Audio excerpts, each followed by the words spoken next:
Well, good morning. Yeah, it is really good to be here. I'm honored to come and share some things with you. I'll give a little bit of background to the course here in just a moment, but uh, ever since I became aware of this opportunity, I've just been praying that God will just use the things that I say to be a benefit and encouragement to you.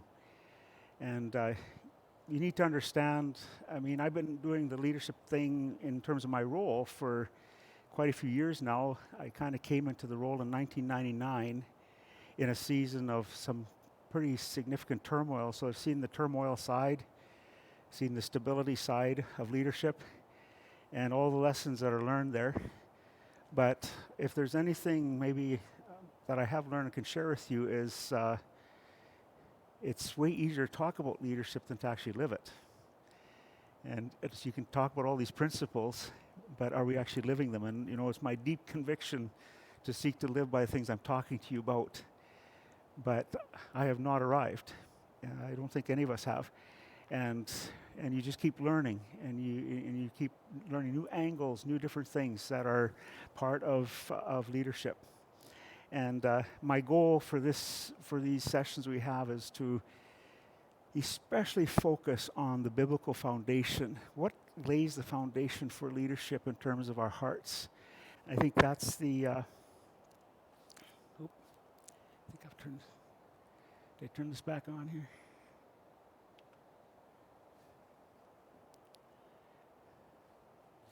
There we go. All right. Um, anyway, I'll expand on that in a bit, but like I said, I've been really praying that God will use this to encourage you where you're at in your own leadership. And this is a little bit tongue-in-cheek, but is good leadership a bit like the person in the sound booth? The less you notice them, the more effective they are. I mean, we know leadership is important. You know what leadership plays. We all know that. But I think it's when it's not going well that we notice it more than when it is going well. And so it's just kind of one of those strange things that are part of leadership. Maybe I should give you some background for myself, just so you know kind of where I'm from. I grew up in West Africa. My parents were missionaries there for 38 years. And so I lived there till I was 18. We came back and forth, but my roots are in Saskatchewan. That's where my parents are from. But that was my heritage growing up. So I was born in Nigeria, and went. We lived. My mom and dad served in Burkina Faso, and then for my grade 11 and 12, I went to boarding school in Ivory Coast. So that's just a little bit of my background. And when I came home from Africa, I went to Bible school for 3 years, and pivotal years for me. They were so helpful to me, and I'd been taught well. My parents taught me well, but they were just absolutely impacting, helping me with my foundations. So I never dreamt that I'd work in a Bible school someday. That was never in my horizons. And so I worked in construction for a number of years, different secular jobs. Then I went to university and got my teaching degree. And eventually God called us to Miller College of the Bible. And we started there in 94, so we're now, about 28 and a half years that we've been there. And so, I love working with college students. When I stop loving to be with them, I know it's time for me to probably move on. And they do have certain annoying traits about them.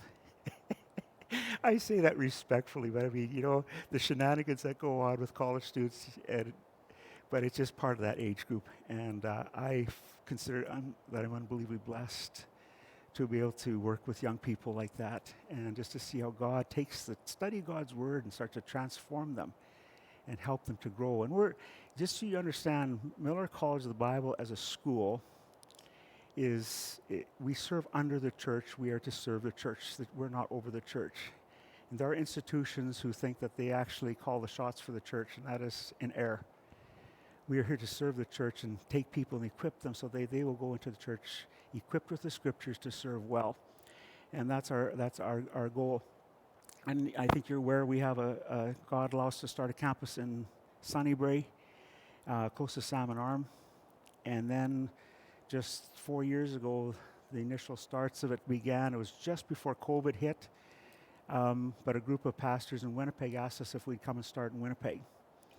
And And we don't go just to expand Miller, just Lord, if you're calling us, then open the doors for us to do that. So we have 2 year program running there, and Lord willing, we're going to add the 3rd year this year. But it's right downtown Winnipeg.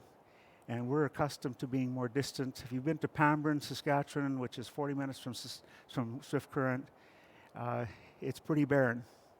It's just a little oasis in the middle of nowhere.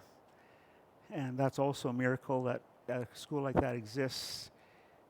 It makes no conventional sense at all that it should exist. And then Sunnybury, and there just seems to be still an interest among young people to study the Bible. And so when we can come along and support and be hopefully an encouragement to the church, something like this, our prayers that God will use this to be an encouragement to you. And so, like I said, I'm very thankful to be here. So this week, again, it depends. I hope you're talkative. I like to have conversation, to interact with you, so you hear your thoughts and perspectives on things. There's kind of the focus points for this course that we're going to go through. To determine the foundational scriptural framework for servant leadership as modeled by Jesus Christ. And he kind of turned the disciples' worlds upside down when he came on earth, because their idea of power and control and status as leadership, he just threw that upside down. And we got to get that. I believe we have to get that. And you know this, I believe you know this just as well as I do, but leadership is not about the leader. It's about others. Oh, I'm sorry. You bet. There you go. Thank you. Okay. So leadership is about others. That's the whole point. And we start to think it's about us. We're really missing the point of what we're called to do as leaders. And I think based on everybody present here, you all have different leadership roles and experiences. By the way, it's really fun for me to talk to a group like this, because when I talk to college students about this, they don't have a lot of framework for leadership yet. It's all theoretical. But when you've been through some of the hard stuff of leadership, and it's often very hard, there's a much more awareness that goes past theory to reality. And so we'll look at that foundational thing. And another really important one is to understand your theology of leadership. Your theology of leadership is actually how you view God will dictate how you lead. And the higher our view of God, the less we view of ourselves. Because it's always us, it's the temptation of humanity to put ourselves on a pedestal. And when the higher we realize who God is, his majesty, his omniscience, all the characteristics of God, his sovereignty, who am I? Who am I to think something of myself? When everything good comes from him. And we have to come back to that over and over when we're in all of life, all of discipleship has to be this. But in the context of leadership, where power and status and control want to kick in, we have to say, oh, hold on a second here. So I want to encourage you to just think through your view of God, how amazing he is, how humbling it is when we realize how great he is, and how little we bring to the table but for his grace. I want us to embrace the fact that godly character qualities are essential to the servant leadership. We're going to talk way more about who we are than what we do in this class. We've got to get that right. It's a really important part of what we do. So the first 3 days are going to focus more on that. But when we get to Thursday and Friday, we'll try to do some ideas that I've used or experienced with how do you build team, sort of how-to stuff. And if there's stuff that's useful to you in there, we'll talk about it. You all come from a unique context, but hopefully this will be something that'll give you some things to work with and how to build a healthy team and how we need to understand each other, our giftedness. I'll talk about the role of vision, and I think it's a pretty critical part in the leader's role is how you cast vision and lead forward the people that you're called to lead, the ministries you're called to lead.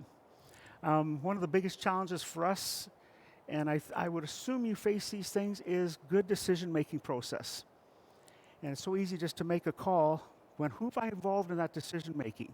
And I'll just give you some things that we've tried that here's the thing, with communication and decision-making, What we do in our campus is we accept that we're not going to get it right all the time. We just, there are gaps sometimes, but we should get it right most of the time in how we communicate, how we involve the right people in decisions to make sure that we have the team with us. I've organized and led so many meetings, I don't even know how many I've led. But I don't know about you, but I get really weary with a meeting that drags on and on with no clear purpose. And I'll just show you some things that I've learned, gleaned from other people, and if it's helpful to you, if we get to that, wonderful. And I'd like to hear from you because I don't want you to for a second think I've got all the answers with this. I think sitting here is a lot of wisdom that you can contribute to this conversation, that we can learn from each other. And I love that part of it.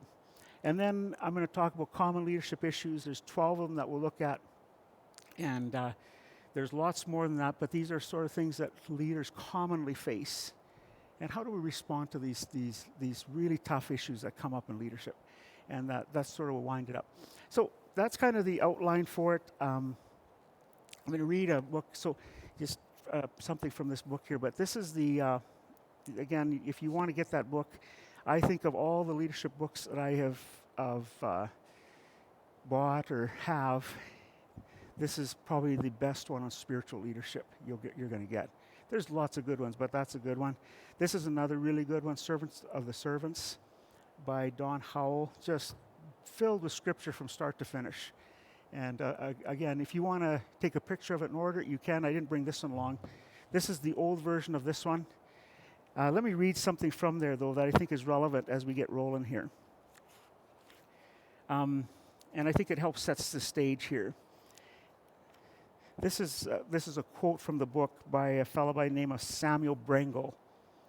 And he wrote this here. He says, "If I appear great in their eyes, the Lord is most graciously helping me to see how absolutely nothing I am without him, and help me to keep little in my own eyes. He does use me, but I am so concerned that he uses me that it is not of me the work is done. The axe cannot boast of the trees it has cut down.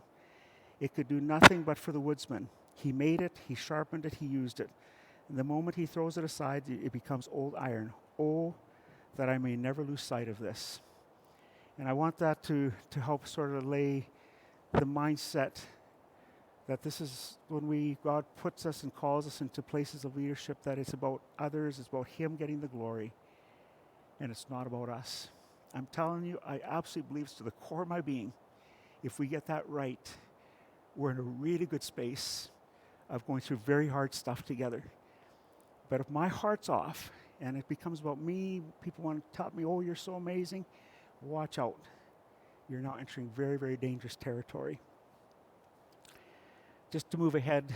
Actually, you know what? I wonder if would it be okay, are you okay with just saying sort of your role in leadership in the church? Is that fair to ask? Can I ask that question? If everybody just shared a little bit, just kind of what your role is and responsibilities are. Okay, I think it would be helpful for me to know kind of what your involvement in the church is or elsewhere, and then just gives me some sense of where you're at. I don't know, can we start with you, Dwayne? Thank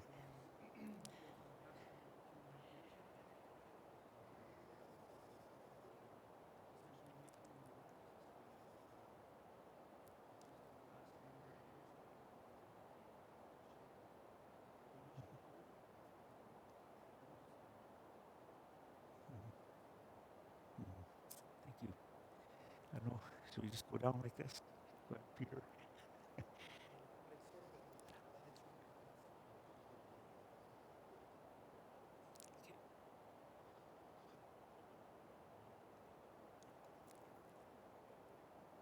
Okay, I see. Okay, good. Okay.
Okay.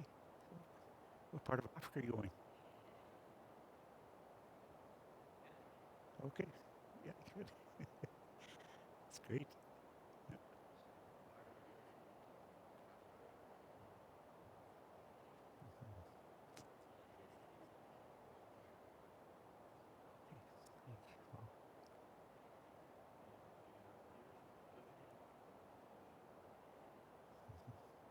Well, good.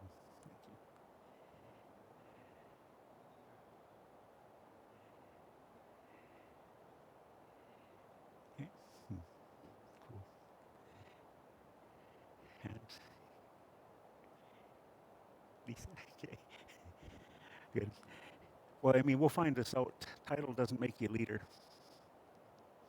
just doesn't. You can call yourself a leader all you want, but nobody's following you. You're not a leader. So we'll get into that a little bit. But it's so encouraging to hear this, and I hope you'll share from your wealth of experience because, like I said earlier, the last thing I'd want to communicate is like, I got to handle all this stuff. I want to give direction and things that I've learned in my years of experience, but I know sitting here is so much wealth to add to that. So please feel free to do that.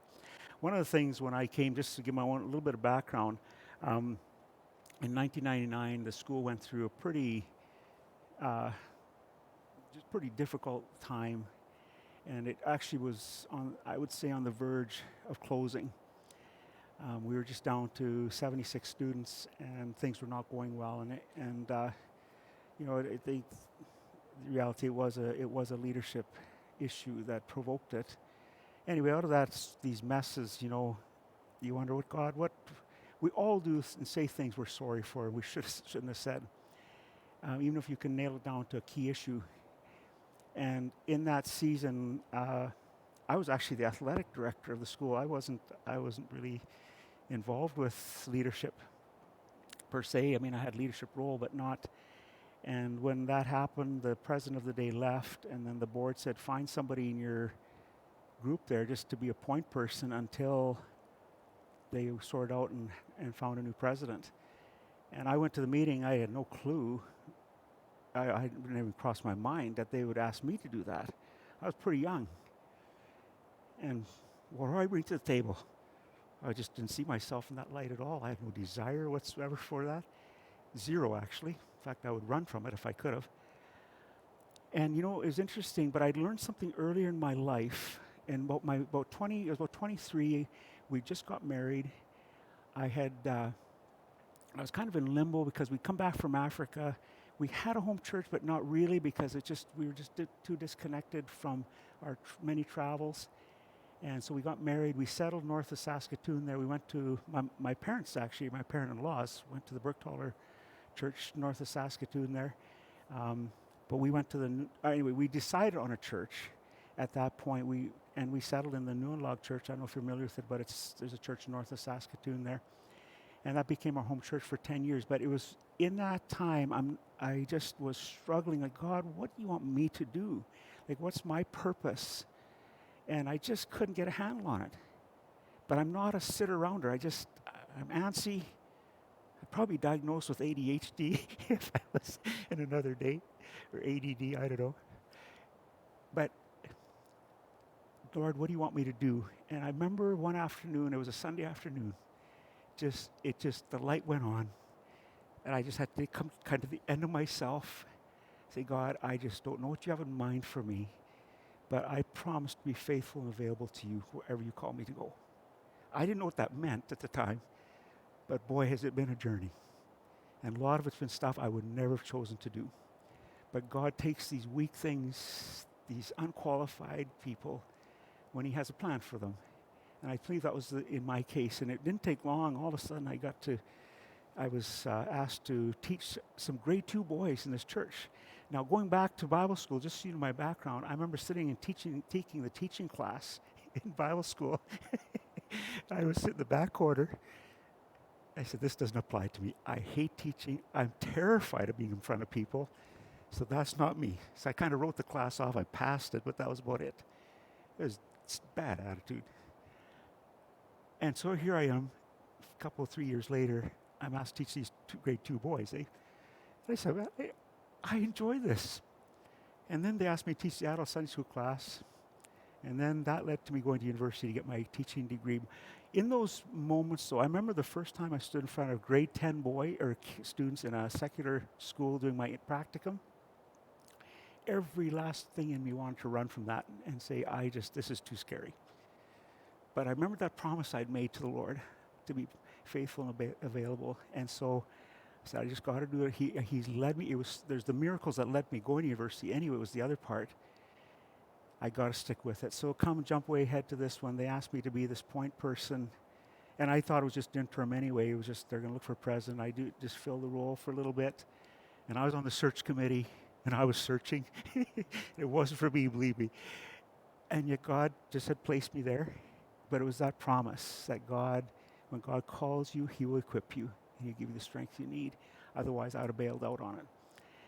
And so when that happened, for 3 years, they looked for president, and so I just had to leave the school during that season, and then they asked me in 2002 to continue with the role, and so here we are, 2023. I never would have thought or imagined that would be part of it, but it's God. I wouldn't have chosen this route, but I'll do it with joy because you've called me to do it. And I think that applies to all of us, doesn't it? Sometimes we are called to do things we don't want to do. But when he calls, he equips, and we have that conviction of God's call, then we can move forward. But something happened there that as once I was identified as the key person at the school, like the point person, guess who started to get the poison letters and the arrows? I did. And I found myself, based on the way I'm wired, I can say, eventually I just say, well, if you want to be a jerk, just be a jerk, see if I care.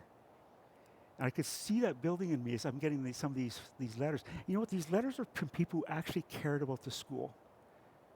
They cared, but they didn't understand what all went on. And we just decided we're not fighting back. I would just say, thank you for your letter. I don't think you understand everything that's going on here, but thank you for caring. No fighting back. And some of the accusations were just clearly misunderstood. You all know what that can grow into. And the thing just fizzled down to nothing after a year or two. But it was that cynicism that was kicking into me, and I said, God, I cannot become cynical. A leader can't be cynical and be hard. I want to keep soft and gentle toward people. Even if they've made me want to say I don't care, I have to care about them.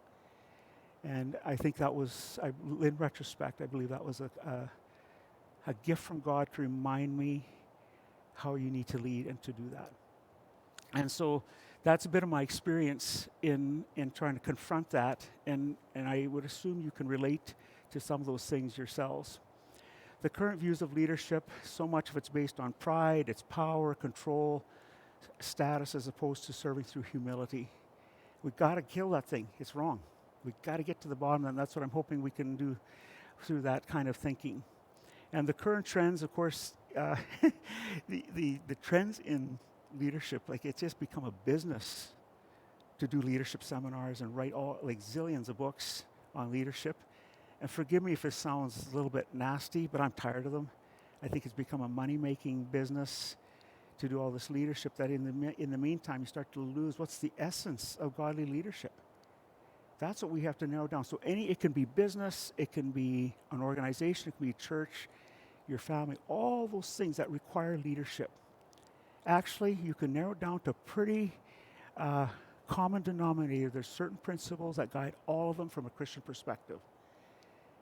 And if we get those right, we're probably going to be okay. We can learn different tools and things like that. It's important to learn to study. We need to. But we also need to get those foundations right.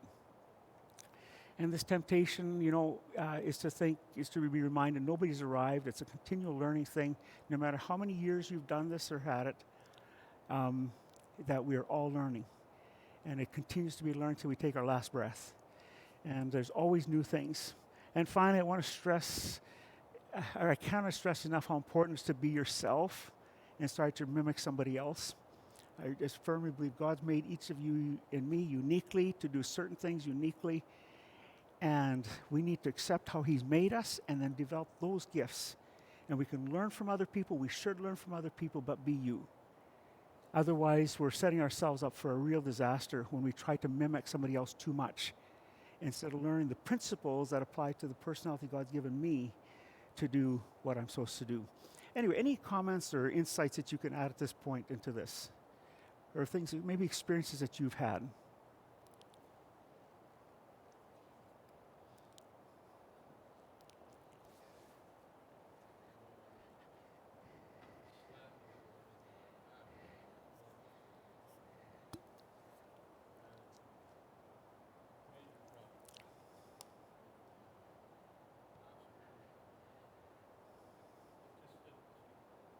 Mm-hmm. Yeah.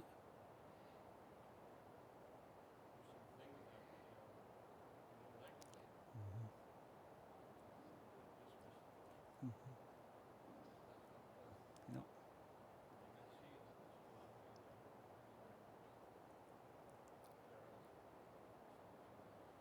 Yeah. And that's the hard decisions of leadership, isn't it? That you are, whether you like it or not, you are in that position where you're faced with making those kinds of calls. Yeah, and it's just hard until you've experienced it. It's hard for somebody to understand how difficult when you have people really upset with you because they disagree with you, and they may even mean well, but they don't necessarily get it. And sometimes it's just pure carnality. It's just a carnal, sinful heart that's prompting this. And we have to figure out how to get to that and figure it out. So thank you for that. This question here, everything rises and falls on leadership. Now, when I first read that statement, I said, is that true? What do you think? I'd love to hear please share, because I'd love to hear it. Is this true? We'll unpack it a little bit. And I gave, we have biblical examples of good and bad leadership. In my Bible characters tonight, we're going to look at people who started well and finished well, some who started well, finished terribly. And these sort of things come into play here. The lessons that they teach us. But we have biblical examples, we have church examples, we have organizational examples, business and workplace examples. Is it true that everything rises and falls on leadership?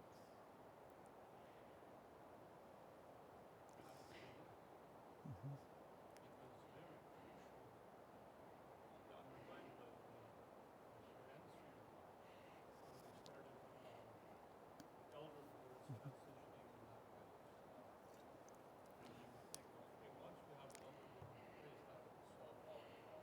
Mm-hmm.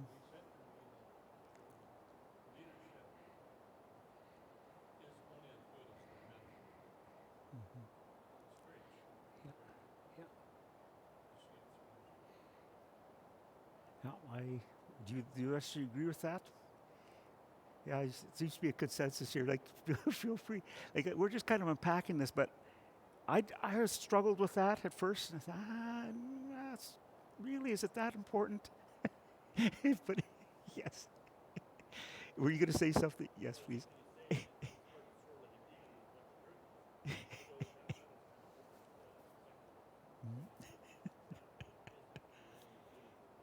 Yeah. Mhm. Yeah.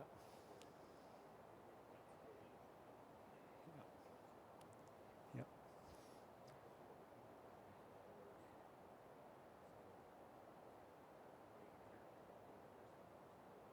Yeah. Yeah. Yeah. Mhm. Yeah. Yeah. Yeah. I think you're right, and so I think for us here, the purposes of here, we have to realize in our roles as leadership, whether you have a title one or not, you're influencing people. And you don't need a title to influence people. Some of the best leaders on our campus have no title. And we have really influential bad leaders among students and really influential good leaders. And when you have those influential bad leaders, I remember this early in the 2000s, I think, we had a group of students that were pushing the boundaries all the time. But influential, they just had a way of bringing people with them. That's just, they had that leadership in them. And boy, when you're dealing with that, it's tough. And then it was a year or two later, we had a freshman class come in with just both the men and women in the class were just solid. They're fun loving, but they were serious about their faith and influential. And for years, they set a tone of good leadership because they just wouldn't put up with the push to get into to do bad things. And you just could see the contrast of what both like the bad leader who is influential and the good leader. And so it is influence no matter what it is. Leadership, and it can make a huge difference. And it does change things. It does make a difference how a leader operates and affects things. And like I said, the title plays into it, but I'll tell you, influence is much more noticeable when you just watch people live life and see who wants to follow them, not follow them. And some people are gifted, and God does give some people with that. But I think we all do actually influence people more than we realize. And we need to accept that and say, is my influence a good influence? Whether I have a title or not, whether I'm an elder or not, or whether I'm a pastor or not, or whatever role is, to say, am I actually an influence here in the people that are around me and observe me? And I tell you, I think it's significant. So I'm going to get you just in your notes there. I'll do this periodically. Just get you to ponder this. How are you observing leadership around you? How do you think you're doing? And this is just a private time to reflect yourself. How am I doing? We're starting to surface some issues that I hope we'll unpack better later. But just in terms of the concept of leadership, how are you doing? And then we'll continue on.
Okay, why don't we let's continue with the introduction here.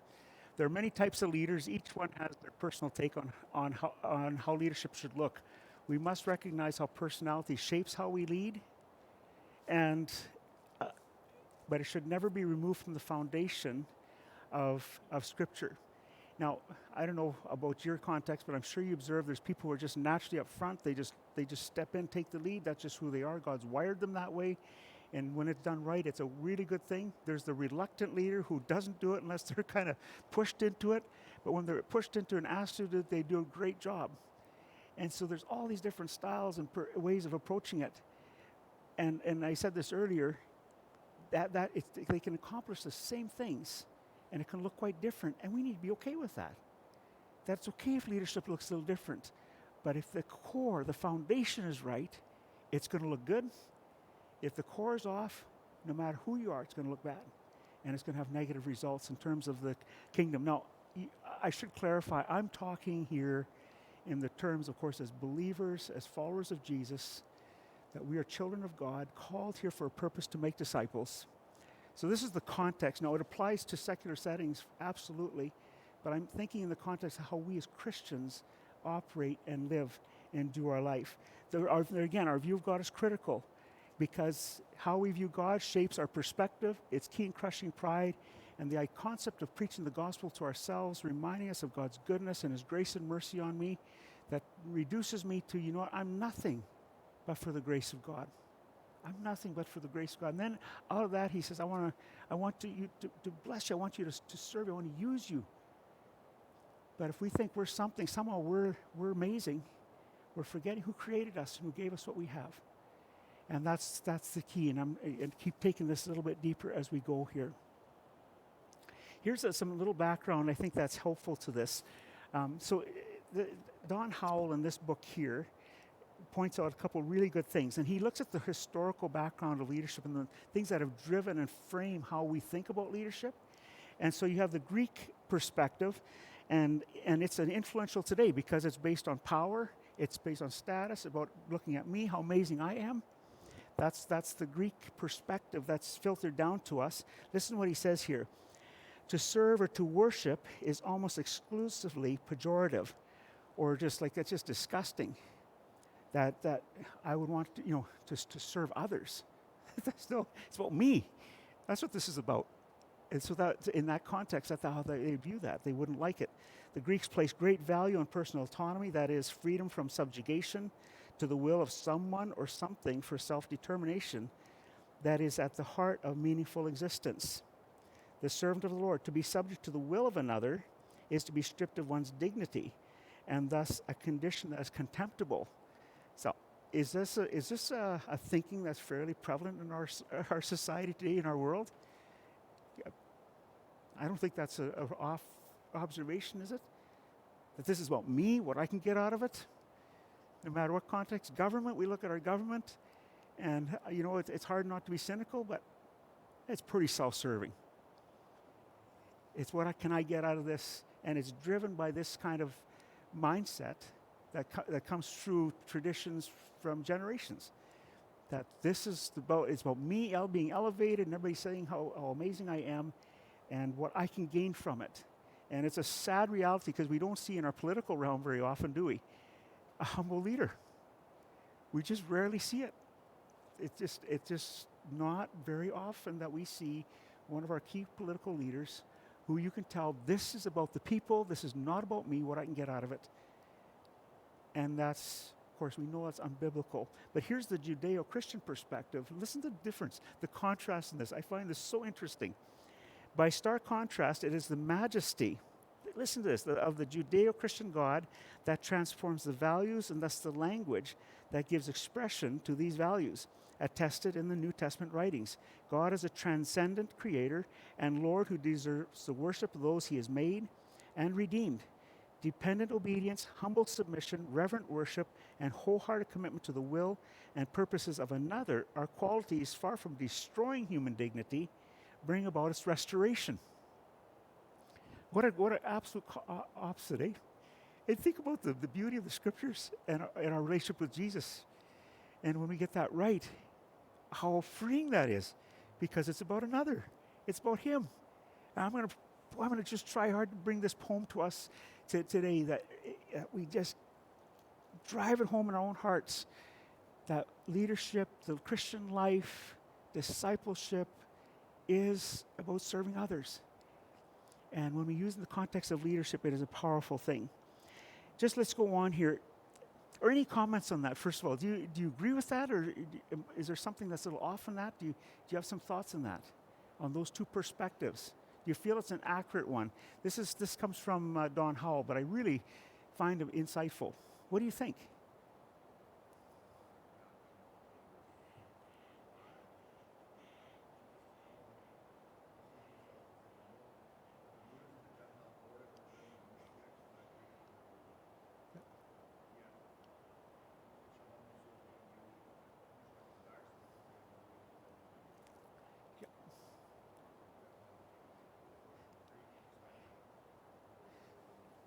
Yeah.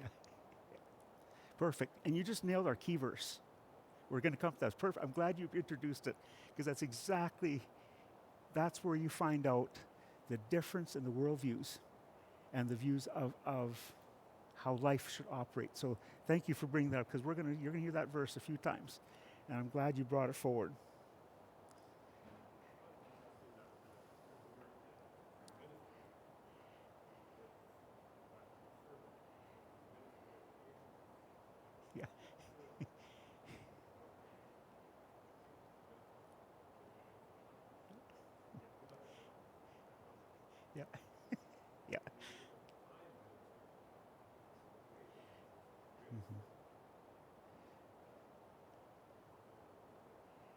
Yes.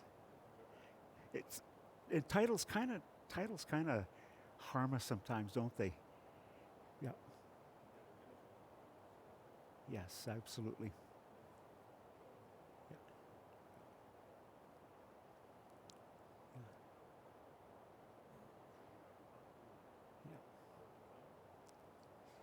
Yeah. Absolutely. Yeah, and that's entirely biblical to come from that perspective. Yes, thank you. Do we truly understand how this biblical perspective takes us to the heart of the gospel and is the bedrock truth that we are nothing but for the love of God and His amazing grace?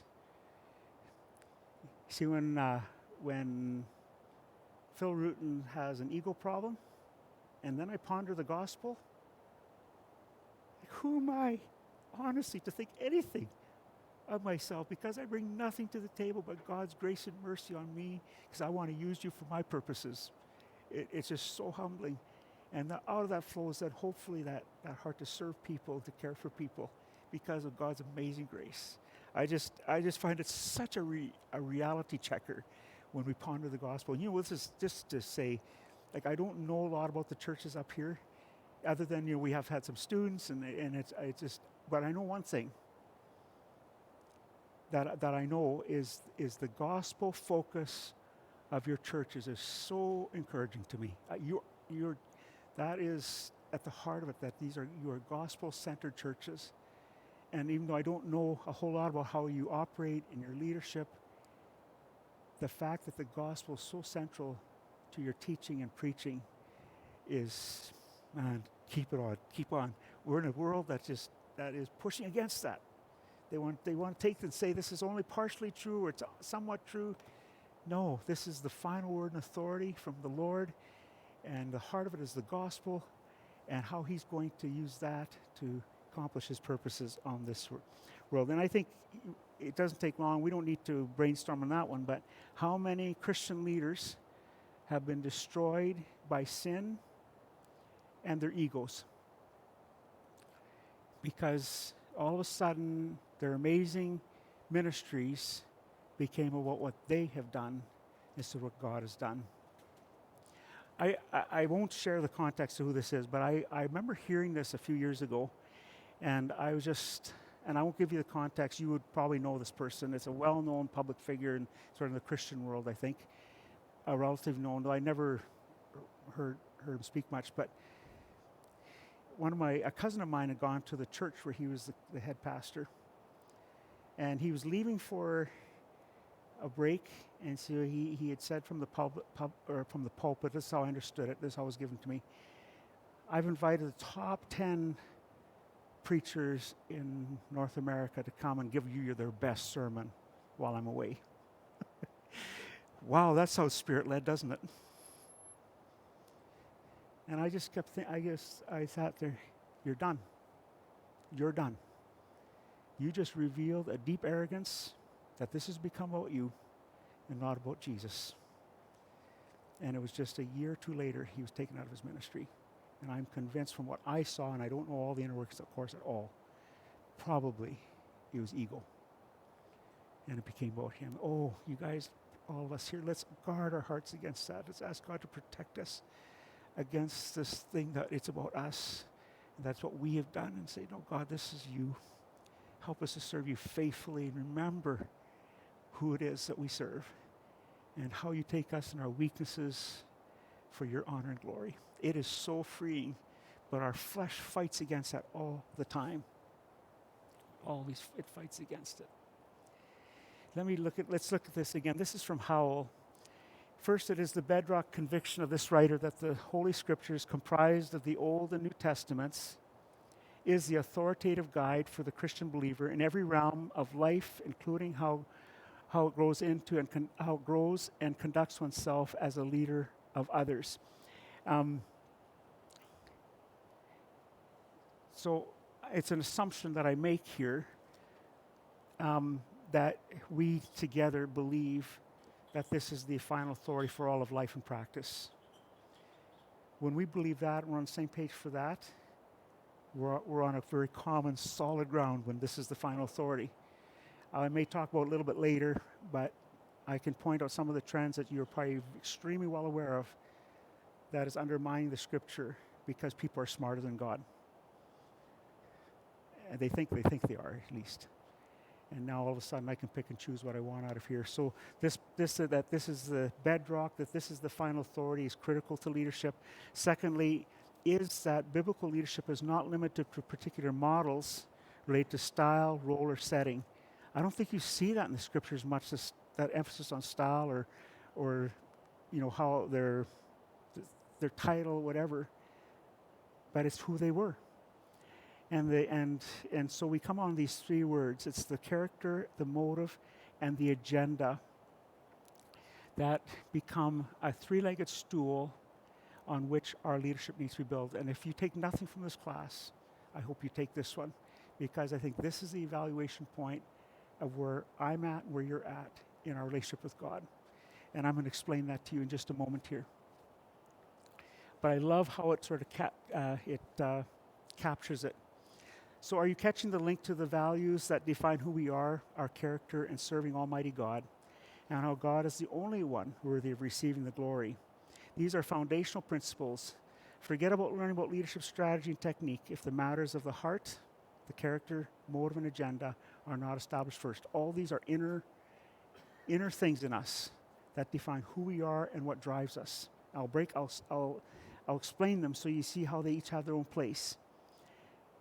But I believe that is the starting place. What's in here is going to lead to what comes out of us. And the things that are coming out of us are not very honoring to God. We know we have work to do in the heart, right? And we just have to be brutally honest with ourselves. And man, I tell you, how quickly pride just comes and wells into play. I'll give you an example. I was asked to speak at this thing, and it was just, I don't know. I had been involved with something for a long time. And so I go to this meeting thinking, and it is just so sinful. It was just like the Lord gave me a slap right across the head. I'm going to teach you a lesson because you thought, oh, everybody's going to want to hear what you have to say based on your experience. These guys, it was kind of a mixture of secular, Christian. They did not care what I had to say. And deep in my heart, I said, well, my experience should give me a voice here. And it was just pride. It was just pride. And it was just like the Lord saying, stop right now. Every opportunity you have to speak or do something is because of God's goodness. And so God, use me in some way to be a blessing. And so I think, man, I got something, you're going to really want to listen to me. It's terrible, eh? It's just, but that's the way the heart bends. My heart's bent that way, and I have to come back to the gospel. Stop it. Stop it, because it's wrong. And when I get my heart right, then what flows out of me is honoring to God. But that's the war we're in, isn't it, with our heart and flesh. You know what? Let's take a break. I don't know, 10 minutes sound okay? And then we're going to look at this here, this thing here. I'll draw it on the board to help explain a little bit more. Thank you.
Okay, sorry about that.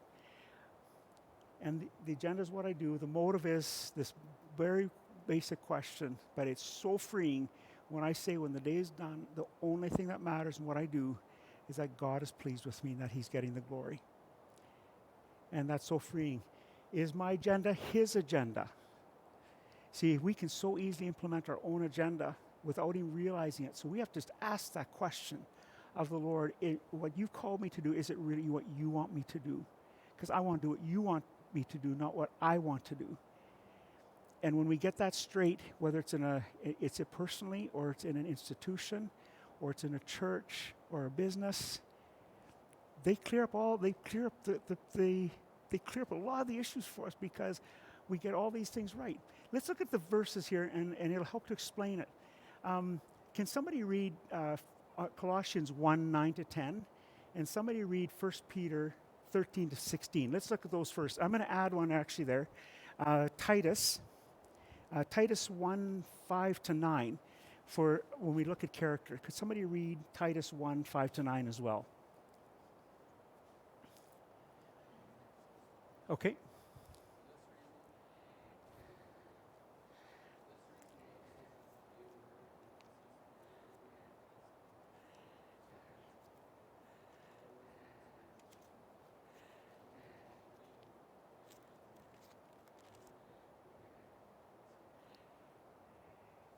Yes. That pretty captures character very well, doesn't it? Walk worthy of Him, in a manner worthy of Him. That's their prayer. And that's what we should be striving for, that our manner is worthy. So then it raises the question is, are we walking in obedience then? That's what a worthy walk is, right? And every good work increasing in the knowledge of God. Okay, how about 1 Peter 1, 3 to 16, 13, 16?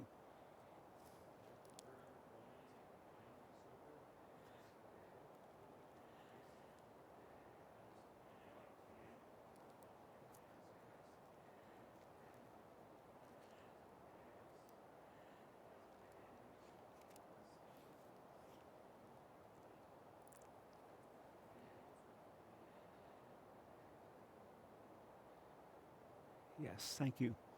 And then how about Titus? Titus 1, 5 to 9.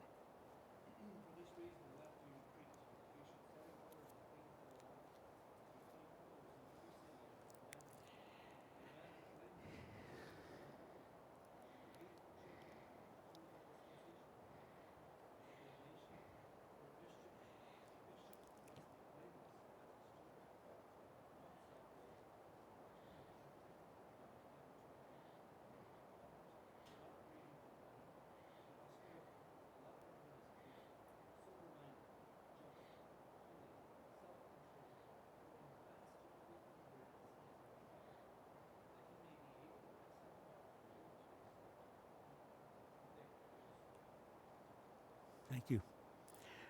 So how much of that is about what they do and about who they are? And don't all these verses come back to that question? It's not all the things that they can do. It's who they are first is what's so important. And who I am before God, and the desire to live in holiness, to seek to be obedient. I mean, we can tell God we love Him, but it doesn't mean anything if we're not pursuing obedience. You know, in Timothy, I think it's 1 Timothy 6, where Paul is talking to his spiritual, or Paul is talking to his spiritual son Timothy, and he says to him, fight the good fight of faith. What's he talking about? The verse right before? Pursue godliness. It's a fight that when we fight for these things, it's not earning our salvation, but it's a commitment to learning to walk in obedience day by day. And when we do that, what are we telling God? It's important that we want to please you, not because we earn your salvation, but because it's the right thing to do, and it pleases Him. And so that's that fight. It's actually a fight, isn't it? The fight of the flesh to pursue godliness, and that character is established in all of us. And to me, for all of us sitting here, we just have to ask God to help us with that. And one of the prayers I sometimes pray for myself is, God, help me to see sin for what it really is. because it always looks worse than somebody else, doesn't it? Someone does something, said, how could they do that? And yet if we were kind of bending that way, it's not so bad. And so we need to ask God to help us see sin for what it really is, how evil it is and destructive, and that it breaks us to the commitment to pursue and fight the good fight of faith. That'll show up. In leadership, I don't think you can stress this too much, that character matters. It matters. And there's many people, and we don't need to go use examples, but it wouldn't take long for you at all to start to recognize leaders who've fallen, who have turned away from the Lord, the seeds of sin, and it became about them, and their sin didn't matter because, God's blessing me anyway. So why does it matter what my conduct is? I'm going to talk about 3 delusions of leadership later, where it hits that. But sin, it does matter. And let's guard our hearts and our love for Him, that we walk with the character of God, and to just help us. And we're broken, we mess up. And so daily we need to come for that renewal and repentance and pursuit of going. And that's the beauty of God's grace. His mercies are new every morning. Isn't that a wonderful promise to us? Well, we fail so often. And they can keep just coming, God will forgive me. But the pursuit, desire to grow, to mature, to walk worthy. And I just can't tell you enough, if a leader is in that space in their walk with God, you're in a really, really good place. You're in a wonderful place. I believe that. And it protects us. But boy, we have to pay attention to it. So let's look at agenda. I love this verse from Luke. Somebody read Luke chapter 22, please. 41 to 42. This is just before Jesus' crucifixion.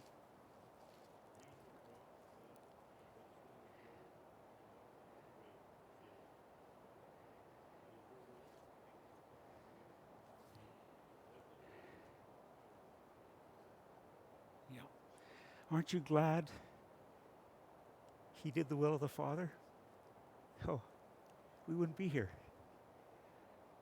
And He said, not my will, but your will be done. And if we want to get to the heart of agenda, and in a minute here, I'm just going to ask you to just think of your context. Like I think of my context, yours. Is my agenda God's agenda? Can I honestly say, God, help me to do what you've called me to do, and to honor you what you've called me to do, that I don't get distracted by my own will and doing things that I really shouldn't. It's kind of become about me, or something I want to see accomplished, without asking the question, God, what do you want accomplished? What do you want? And Jesus modeled this so beautifully when He was facing the cross. And the struggle is in humanity, and yet saying, no, not my will, your will be done. That's got to be our prayer, I believe, as leaders, as Christians, that we ask that question. God, please help me to see it for what it really is, because we can disguise our agenda and make it look so good when actually, you know what? This is not about what the Lord wants. This is about what I want. So let's be really honest with the Lord and ask Him to help us. I believe it's so helpful in just keeping that healthy leadership perspective. And then let's read these other verses again. So somebody read Colossians 23:24, Colossians 3:17, and then 1 Corinthians 10:31.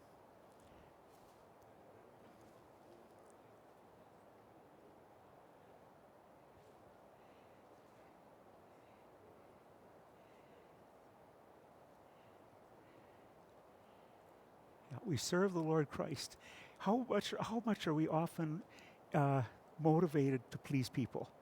What are people going to think about me, good or bad? I want them to tell me how amazing I am. Like I played soccer growing up, and I actually was a pretty decent soccer player. I got tons of accolades. It's still relative, eh? I just go to another country and I'm nothing. But you start to get in my head and start to think that I'm something that I'm not. And you realize this is from the Lord, and it just be used for His honor and glory. Now I have 2 steel knees that I got here in the summer. Sort of the results of that. That's just a side note. But that thing, and they say, oh man, I sure want people to tell me how good I am. Sure feels good, or how successful I am. And it says, oh man, boy, we got to watch our hearts at that point. Say, God, it's because of you. And this is a sports illustration. It can be anything that we've been involved with, and saying, God, it's you. It's just you. Like, how can we possibly think it's because of us, but that we just were your servants, you called the place to do certain things, and you all have your stories. And say, God, are you pleased? Are you pleased? And are you getting the glory? And it's so freeing when we get there. When we get tied in knots when it's about us. Okay, what about Colossians 3:17?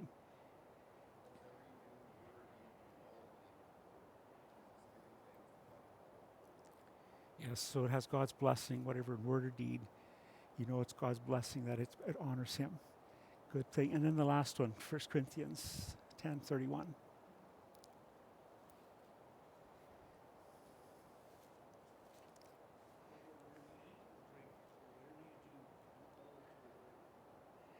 Yep, so we're not lacking for instruction from the scripture of motive, are we? And this is just really touching the surface, I think. But it just these three legs. Am I right in that assumption or that belief that if any one of these are missing, we're on the verge of collapse?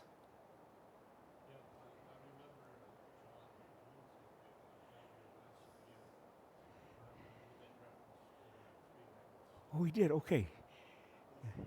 Yeah. Yeah. Yeah.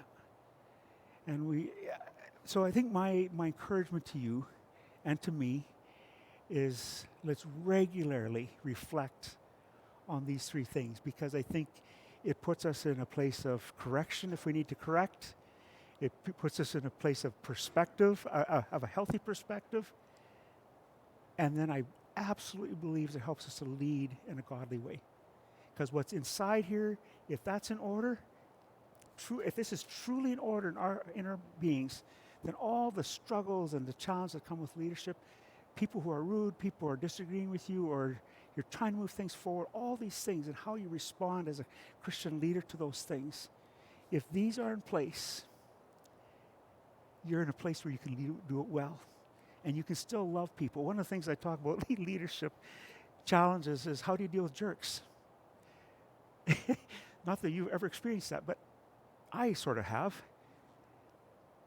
And what's the godly response to that? Because if this is in place, I can respond well and in a godly way. And I see people through the eyes of Jesus instead of through my carnal flesh. We'll get to that. But I mean, you know what I'm saying? Okay, I think I've said enough about this. I hope this is foundational stuff. And if you don't remember anything else from this class, remember this, please. And ask and reevaluate it. So in your reflection there, I said, would you assess just yourself right now, just briefly, how is your character, motive, and agenda in your current situation? Is it honoring to God? Is it receiving the glory? I feel this is a question we have to regularly ask ourselves in terms of how we do life. And just be brutally honest. And it can be, I'm telling you, every level. Parenting, business, school, church, all these different contexts where this comes out, it plays itself out.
Okay, you can reflect on that more if you're not done.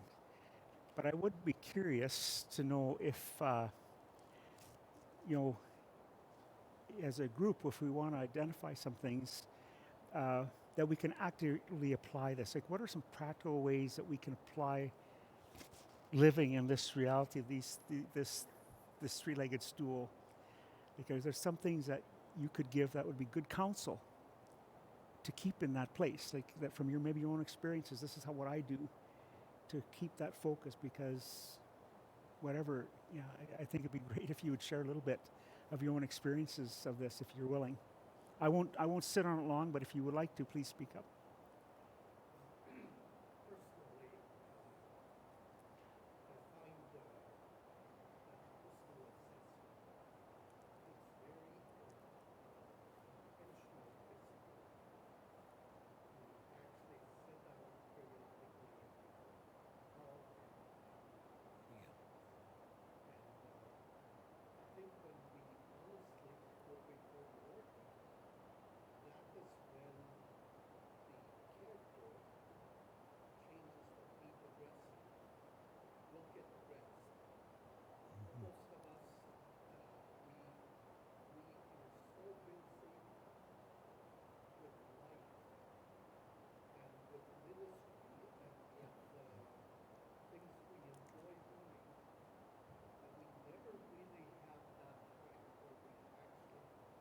Yeah.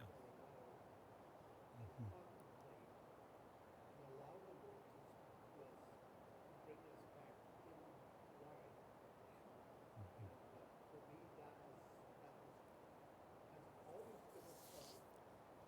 Mhm. But that's very good advice. That's very good advice. Is it? Sorry here. Yeah. Any other thoughts? Things that we can do.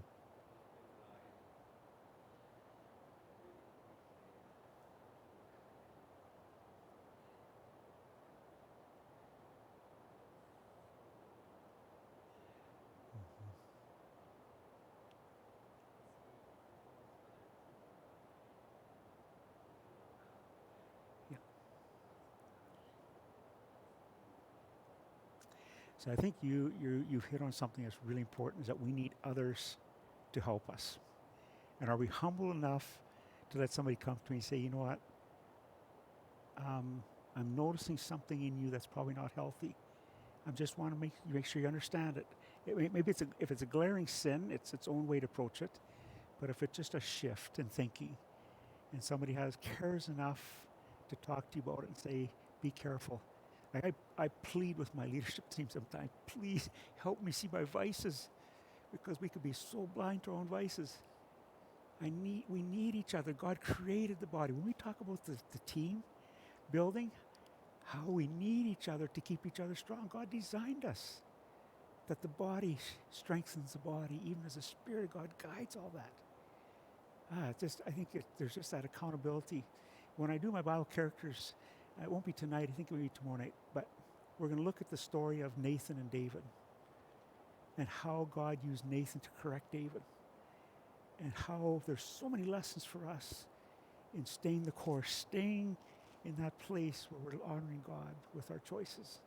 And when it goes off, how can we bring godly correction? So, any other thoughts? I really appreciate it.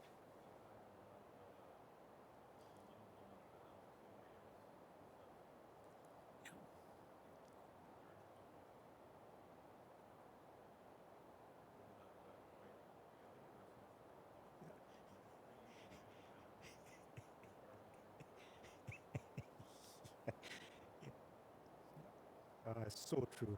I think you're so right. And I think, do we have enough maturity? You know, sometimes people can be nasty how they correct you, but sometimes they'll say, even in nasty correction, there's truth. And I was just talking to my son, actually. He's the head of the head elder of the church in Salmon Arm. And, somebody had confronted the church on something. But he said, I was so encouraged. He says, but they maybe didn't have it all right, but I could still learn things from them, even if the correction wasn't the greatest. Isn't that, I think that takes a maturity to say, yeah, you're not necessarily get it all, but there's truth often in poor criticism. And we just have to be willing to take it graciously because we want to fight back, right? And that's why people don't correct, because they're afraid of a backlash. And so we as leaders, I think, should set the tone, say, if you see something, please have the courage. But we should do it kindly and with gentleness. You don't have a lot of voice when you come screaming at somebody. But even when it's done gently, it can always be received. But it's the right thing to do. I encourage you with this to just, as a church community, as believers, all of us as believers, that we have the courage to walk alongside each other and nudge each other, push each other to stay true to the course that God's called us to. God uses that. And sometimes it's our kids. You ever noticed that? This is just out of the blue here, but I got to tell you one story. I can't remember how old he was, but our third youngest son. So we have 4 kids. We have 10 grandchildren. But our third, he's much more quiet personality of all the kids.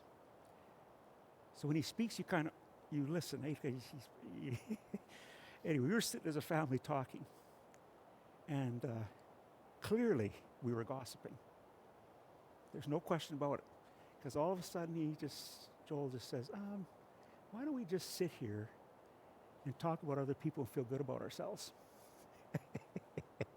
You talk about just, I think we just got rebuked in a very good way. And you're so right.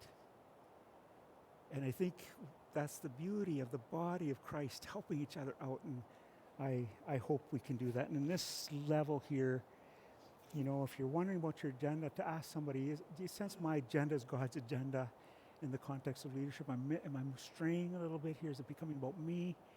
And have the courage to ask. I think it can be very helpful. Thank you for that input. So once again, we can be very different at leadership style based on our personality and still accomplish the same goals. So it's not about being all the same, but using the gifts and talents. Some are much more outgoing. They're much more in your kind of upfront leadership. Some are pushed from behind, some from the middle, and all can accomplish the same goals, can't they? So we don't have to be the same, but this has to be right. If that's right, I firmly believe we're on a good journey.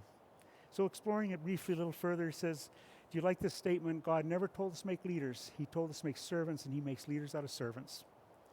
I think that's a really true statement. Let's listen to that, because you look in Scripture, how often do you see God calls people into leadership? But it's the servants that become the leaders. And you especially watch the disciples and how Jesus led all those different examples. Let me just read this little clip here from Saunders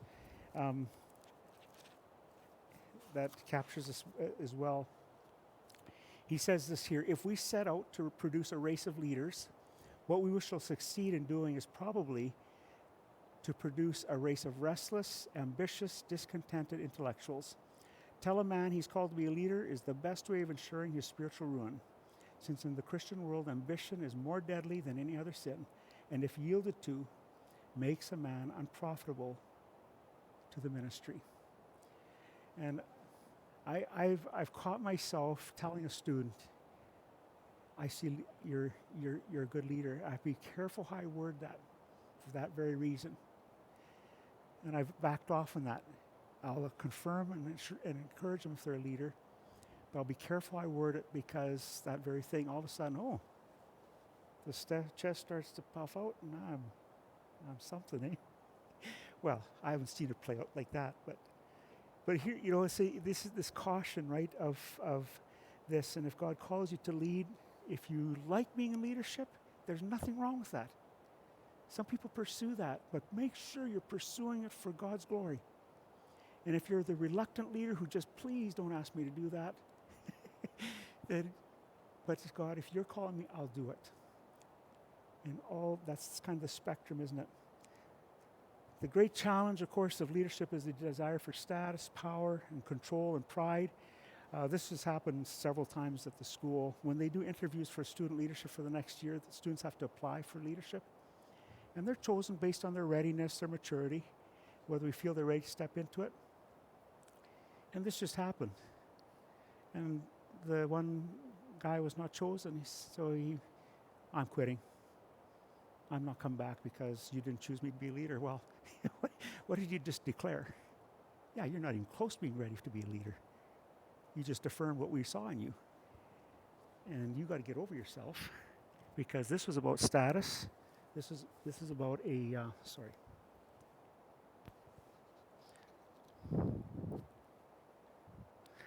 this is about a position. And that my being called a student leader is pretty special. Like, I now have say in this campus, and totally missing the point. And so he wasn't chosen, right? But that's so common in how people view leadership and how they're chosen. But what you want to hear, I think applies in the church very well. You know, I want to be a welder. If God calls me to, I want to be that. That's okay. But if the words you hear coming out of a person says, if God's calling me to do this, I will be obedient and do it, then you know you're on a good track. Because if people pursue it too aggressively, you've got to be a little concerned about it. So it's a balancing thing. And so I think we just have to really be alert to that.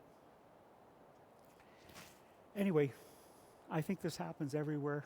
I think it's a very common problem. I don't think this is anything new to you. But I would encourage you, as you lead in your context here, to confront selfishness and pride. There's so many things, and we know what God thinks about pride, because that's the root of everything that puts something else in the pedestal instead of God. Let's take a technical break and fix your... Okay, sorry, it's not fitting very good. I don't know if I have it on one of the here. problems is this thing's got to be, it's supposed to be up here. Oh, I see. Wait. It was working for a while. So what we can try to do is we try to get that guy tight there.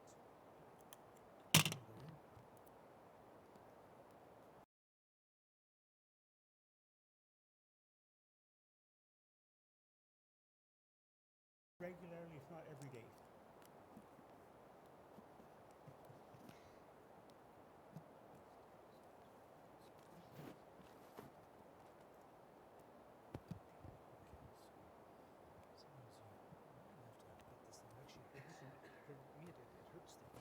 Okay. I'm going to take my glasses off first, I think.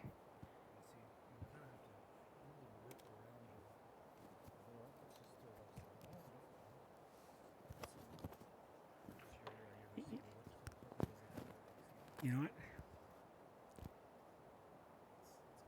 Yeah.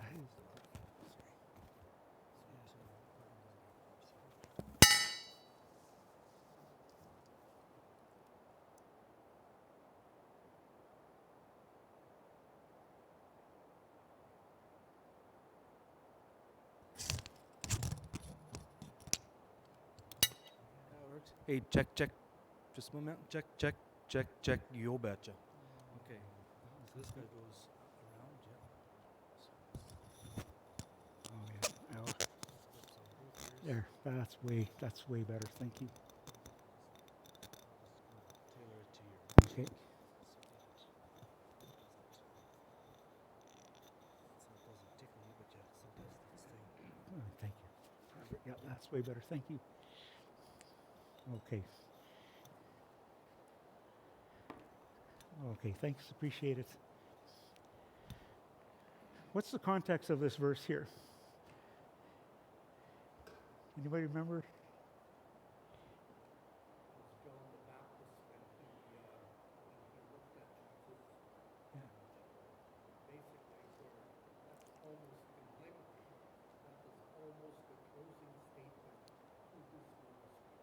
Yes. And do you remember what was happening? His disciples come to him, they're concerned because they're leaving you and going to Jesus. That's never happened in our context, I'm sure, but where people leave your church, go to another church, or your school to another school, whatever. And what does John say? No, he says, this is not about me. That's exactly what's supposed to be happening.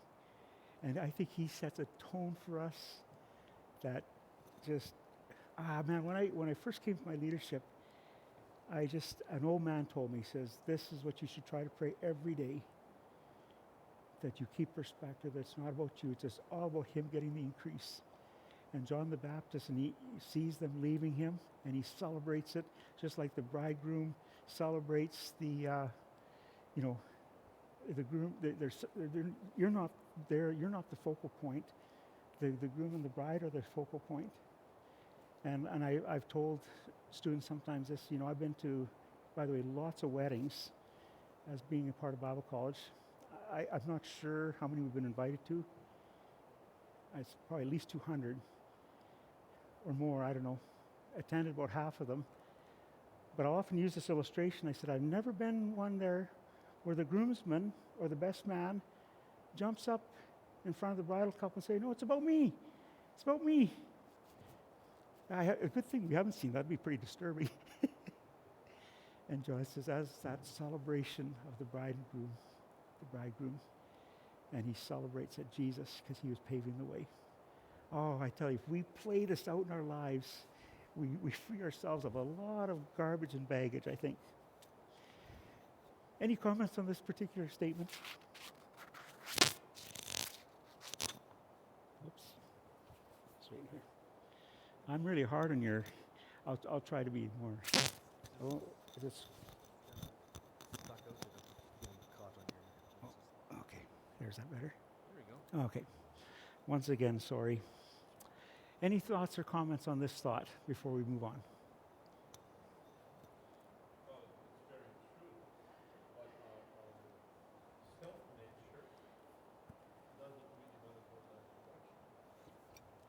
Yeah. Mhm.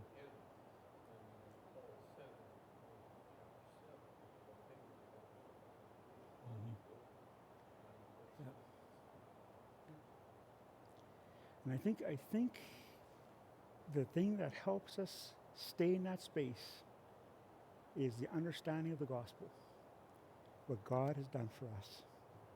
It just shatters the ego. And so it's a wonderful prayer. Here's a few more thoughts. It's commonly understood that leadership is influence.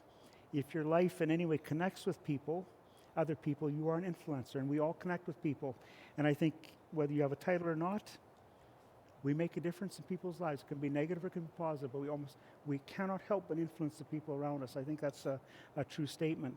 Saunders says this, leadership is influence, the ability of one person to influence others. One man can only lead others to the extent that he can influence them. Just quick story. So we have 3 boys, and actually, they all actually are leaders in their own rights, but very different personalities. So our second oldest, from day one, look, he was little, he could convince his cousins to do stuff that nobody else could convince. It is the strangest thing, but that's he's got that more outward leadership, and he'll rally them, and they'll do a play for Christmas, and they'll do this, and he's always been like that because he can influence them and convince them to do things they didn't even want to do. That's what sometimes a good leadership is, convincing somebody to do something and actually think it was their idea. It's good, eh? It's good, and yet then you have that quiet influencer who speaks quietly and who can just make a difference. They don't say much, but when they speak, you listen. And stuff. That's what I think influence is. Now, I gave you I won't go through this, but there's a handout in the back of your slides there, which just sort of summarizes servant leadership philosophy. We won't go through it. It's just a resource that you can use and read through, but I think it is probably helpful. So now, let me take this off. See if I can get rid of that.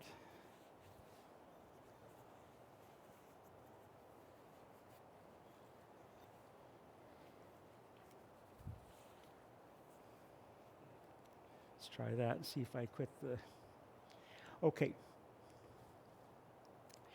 We're going to move into servant leadership in action. What's the difference between servanthood and servant leadership?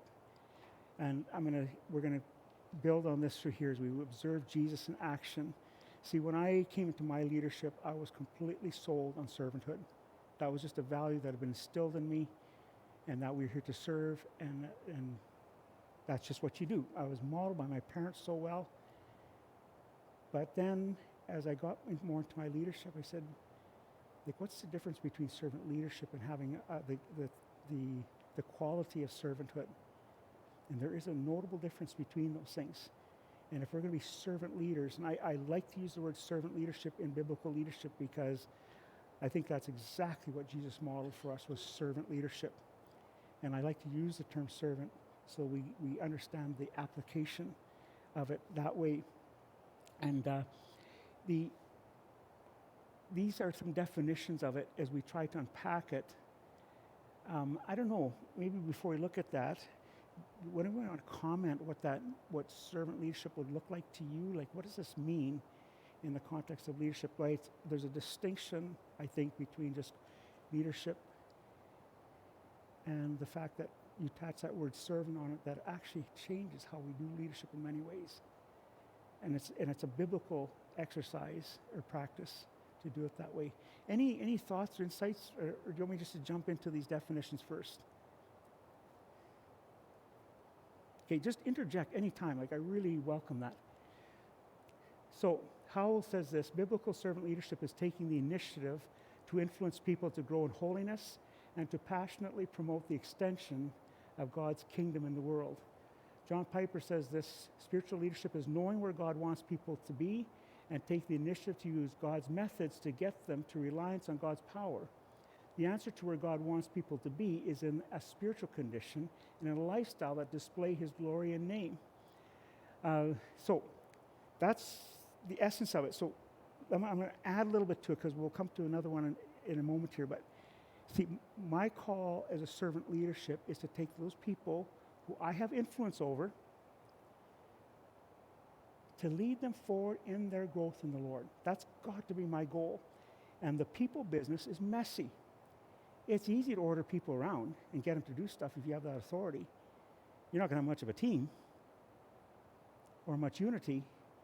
But if you're going to get into true discipleship and a leader says, I'm now going to invest with the people who I am leading. And it's going to get messy sometimes because it's going to come at a personal cost of energy to see that happen, because I'm going to come alongside them, help them to grow. That now moves from just servanthood just doing servanthood activities, which are wonderful, it's absolutely biblical, to actually action where I'm taking initiative to invest in people to make a difference in their lives. And the circle that I have, whether it's a group of elders or it's a care group or people you know, saying, I want to come alongside you and help you to grow in your walk with the Lord. See, that now takes the difference of servanthood and moves it into action. It's a decision you make to make a difference in people's lives. It's taking initiative. And when we sit back and let everybody else do it, that's not what leaders do. Leaders take initiative. They see the need, they see a bigger picture than most people, and they do something about it. And that's where I think that's the difference. So you watch Jesus and how he invested in his disciples. Man, he came right alongside them, and he'd correct them, he'd help them, he'd serve them, so that by the time his crucifixion came, he was wanting them to be prepared to lead the church. But man, they were ornery sometimes, weren't they? Now, we don't have ornery people in our world, but those disciples were ornery, right? He came alongside, he's helping them to grow. And Peter, of all people, with his impulses and the things that he did, oh man, he must get a little discouraging at times. But Jesus did not give up on him.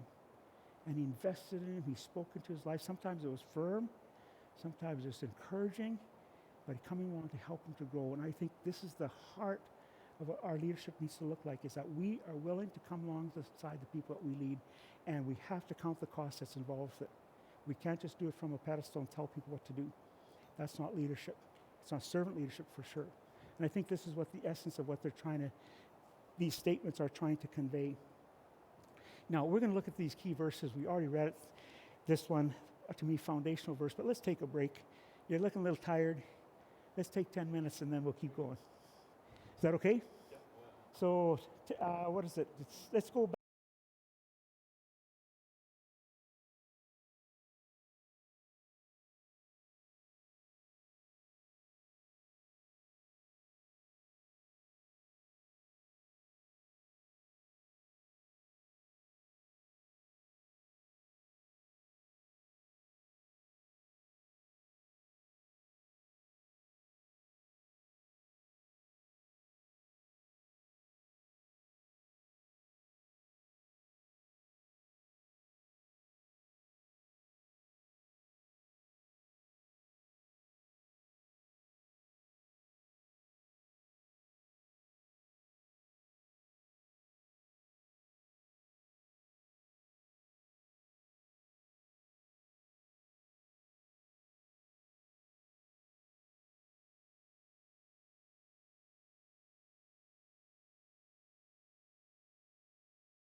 All right, we'll take our last section here for the day. Again, just in review, trying to get sort of some of the nuances of leadership. I hope some of those are coming through. That three-legged stool, to me, critical takeaway. Good verses that establish that. Now we come to the verses that actually describe what it's like, what Jesus did as a servant leader. And we get this. I don't think it's that complicated, actually. We just got to believe that this is true. As we go through that, we'll see how Jesus turned the view of leadership upside down. I'm going to pray as we start, just and ask God to guide us in our last time here for this day. Lord, I just thank you for this privilege we have to study your word, even just to be here, that we have the freedom to do this. And help us not take it for granted, but be thankful to you that we have the privilege and the access to your word. I pray that this class now, as we just focus on some verses and truths that speak about how you lived this for us and modeled it and taught us, that we will continue to ask that question, how can I do this in my own life? That will be applicable. In Jesus' name I pray this, amen. So we read this verse earlier. Thank you for doing that. What is the context before we go into this? What was the context up to Jesus saying this? What had just happened? Did you remember that?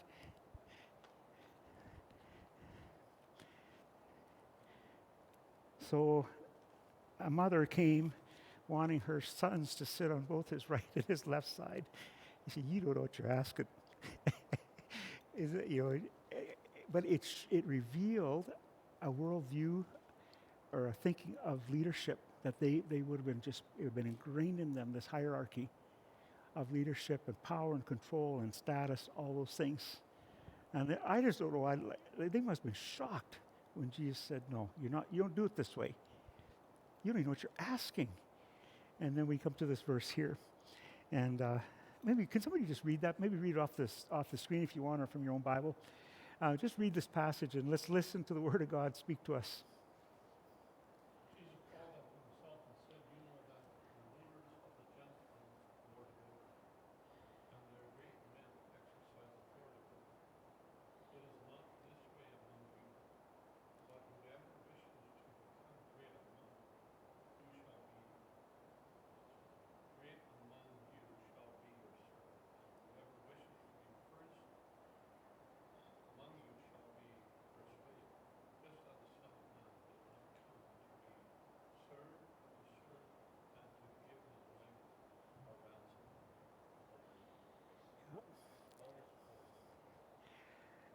Yes, thank you.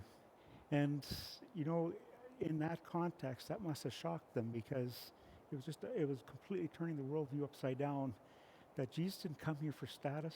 In fact, he lowered himself. When we read the next verses, he came as a servant so that he could sacrifice his life for us. And there he laid the foundation, I believe, of how we should do leadership, is that our leadership is about serving others. It is not about us. And we talked about earlier, so many leaders get caught up thinking it's about them, what they can get out of it, because their position, their status, or their title, whatever it happens to be. And Jesus, I think, just shatters that and said, it is not about you. And it comes at a cost. When you are going to invest in people, it's going to come at a cost. And we're in a messy, broken world, and if we're going to make a difference in this world, we're going to be willing to get into the messy brokenness of this world. Right? We know that. It doesn't take everybody here, your own life experiences. How many broken relationships are you aware of that you're familiar with? We just know we're in a broken world, broken by sin. And we have this privilege, I believe, as a leader, to take a very active step into making a difference there. And that's the difference where you move from, all this applies to everybody as a disciple of Jesus. But in leadership, it's a much more proactive initiative that we take. This is my congregation, the people I lead. I'm going to be willing to count the cost to come alongside them. And it may come at a personal cost of time and energy and hurt, but it's worth it to get involved with them. That, to me, is what Jesus did. And he modeled that through his entire ministry, didn't he? He sacrificed for them. He worked hard for them. He taught them. He prepared them. He counted them. He confronted them when they need to be confronted. But he was preparing and equipping them so that they would become the leaders of the church and that we have the foundation, what we live by today. If you look at this, Paul rejoiced in being a slave of Christ, didn't he? He rejoiced in that he could be a slave of Jesus. Are we rejoicing that we can be slaves of Christ? That we get to serve him in that way? Well, if we think it's about us, that's not going to be very enticing to us. And of course, you see the link to character, that as opposed to style here. This is the heart of the biblical basis of servant leadership. It is countercultural to the sinful human spirit, which is what the problem is here with the disciples. They're really driven by a secular viewpoint, a wrong viewpoint. And Jesus takes this learning moment, hammers home a principle that must have floored them. Leadership is not about status in God's structure, but about leading by serving others. The challenge comes from people with ego and self-serving through power. And I guess to me, I have to ask this question myself pointedly. And we all have to ask ourselves that question. Where do I make sure it does not happen to me where I turn my position and use it for my own benefit or for my own purposes? But say, God's given me this position. It comes with great responsibility. I try to tell people this. I really believe this. I take my title, which I think is ridiculously pompous, but President I take the title very lightly, but I take my responsibilities really seriously because it comes with lots of responsibility, just as anybody, each of you in your own roles. Your title doesn't define you, but we take our responsibilities seriously because God has placed them on us to do that. Otherwise, the ego kicks in and takes over.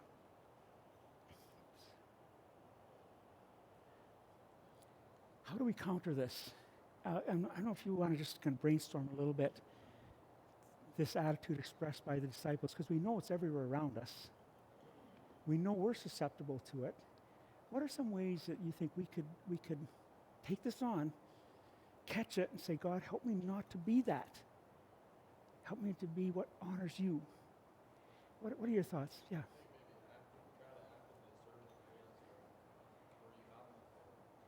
Yeah. Yeah. Yeah.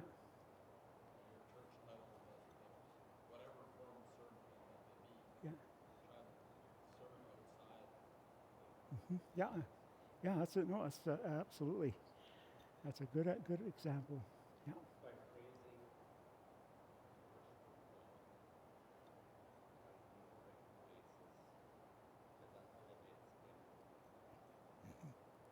Yeah. Yeah. Points in the right direction, right? Yeah. Yeah. Anything else?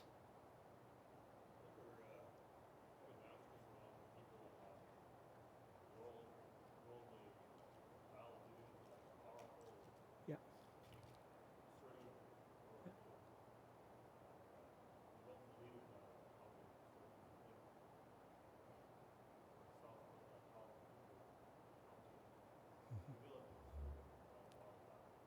Yeah. Yeah. Yes. Yeah. No, I think you're right, and I think people look at Trump. He's a very appealing to some people because he's just this aggressive, upset, take charge type of person, right? And that's an appeal to some people, and even that style, I think, if you're careful, can be done. That more take charge style can be okay, but boy, you got to be careful with that, right? Very, very careful with it. The real laid back approach, there's all spectrum there. I think you're right, Jack. Is to, I don't know, we have to just be asking the question: is this honoring to God? But in leadership, there's a time to speak up, isn't there? There's a time you can't be deferring. There's a time you can't just back and say, we're going to let others take the lead here. No, there's a time to step up and take the lead. People want to be led. They like to be led as a rule. But how it's done is also, then we have to think, okay, how am I leading through this? But there is a time to take charge. But it's strange, isn't it, how there's all these different styles of leadership. But again, if the heart's right, I think you can do all of them to within reason without it getting out of control. I think awareness for sure is stepping out of our world. It's being willing to get into that messiness of life. Those are the ways that we can do that, and we just have to be pointed in countering that temptation for power and status. And depending on the culture you're from, this is I can tell you, I'm not going to name any specific countries, but I'll tell you, power and status is so powerful in their worldview, and you need to be on a pedestal. That's what you're given. And I'm telling you, it's not biblical, but their worldview, their cultural reset as it is. And I think all this has to point back to doesn't matter what Westerns say, what Africans say, or Asians say, whatever it is, Europeans, what does the Bible say about leadership? And that's where it starts. Because our cultures can really shape how we interpret. And having grown up in a different culture, I know this firsthand, the temptations of this. I'm thinking of that little phrase or whatever it is, your strength can become your weakness. Yeah. Your strength can be your downfall. Absolutely. And Absolutely. it's tempting to pursue it in that direction, but you know you're going to Yeah. fall flat on your face. Yeah. You know, careful. Mm. Yeah. Yeah, I think so. I think you're right. No, thank you for that. Where are things terribly wrong when this is evidenced by those who call themselves Christians and yet they do not live it? And we won't go into examples. I think we can think of them. But there's just way too many examples of disasters in leadership. And it rises out of a wrong view, not a biblical view of leadership.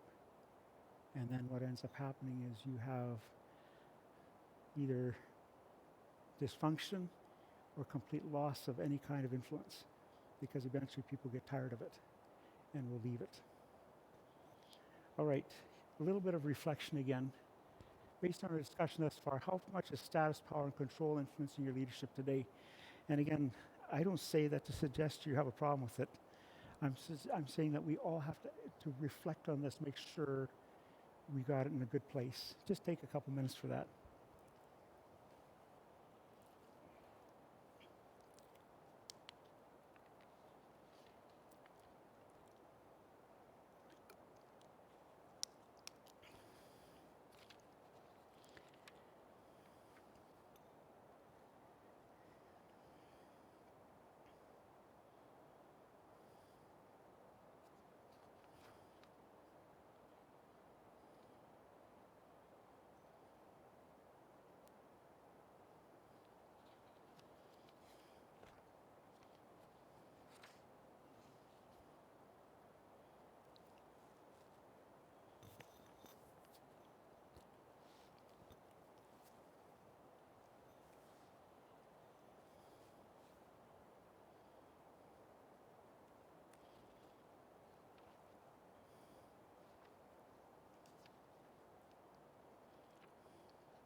Okay, let's just look at this question for a bit. Did Jesus relinquish or diminish his authority by leading through serving?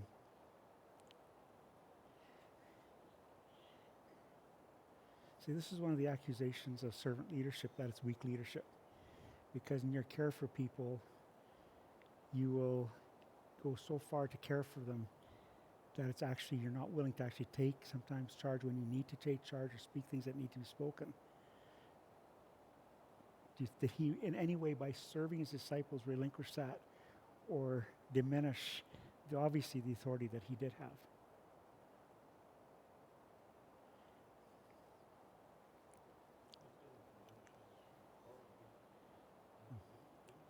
Yeah, yeah, yeah. May not even mention his prayer Hmm. in the word. Yeah. The status that he never thought about. Yeah. It's very And I think if you look at Jesus, there's times he just explained to his disciples what was going on. There was times he had to confront them. Remember when Peter, man, he just said, "Get behind me, Satan." Like there was just, it was very upfront, very pointed. What you're saying is wrong. A lot of times he was serving and caring for them, washing their feet, showing them, modeling what it meant to live. And to me, and I think you're right, I think actually that enhances people's desire to follow you as opposed to somebody who just has the authority to boss you around. But you grow and you cultivate that. I think when I get into the team stuff, John Maxwell has a little thing that he does on this about the different levels of leadership, of how you're at different levels of influencing people. I mean, he's talking more to a secular crowd, but it's a really interesting thing how we're at different levels in our leadership with different people based on our relationship with them. And you have to be okay with that we cultivate relationships as we grow, we get more and more influence depending on our relationship. But I don't think you relinquish any authority by servant leading, and it's not weak leadership. We'll talk about that more later. But I don't believe Jesus for a second relinquished that when he was doing that. They all knew who he was and what he was doing.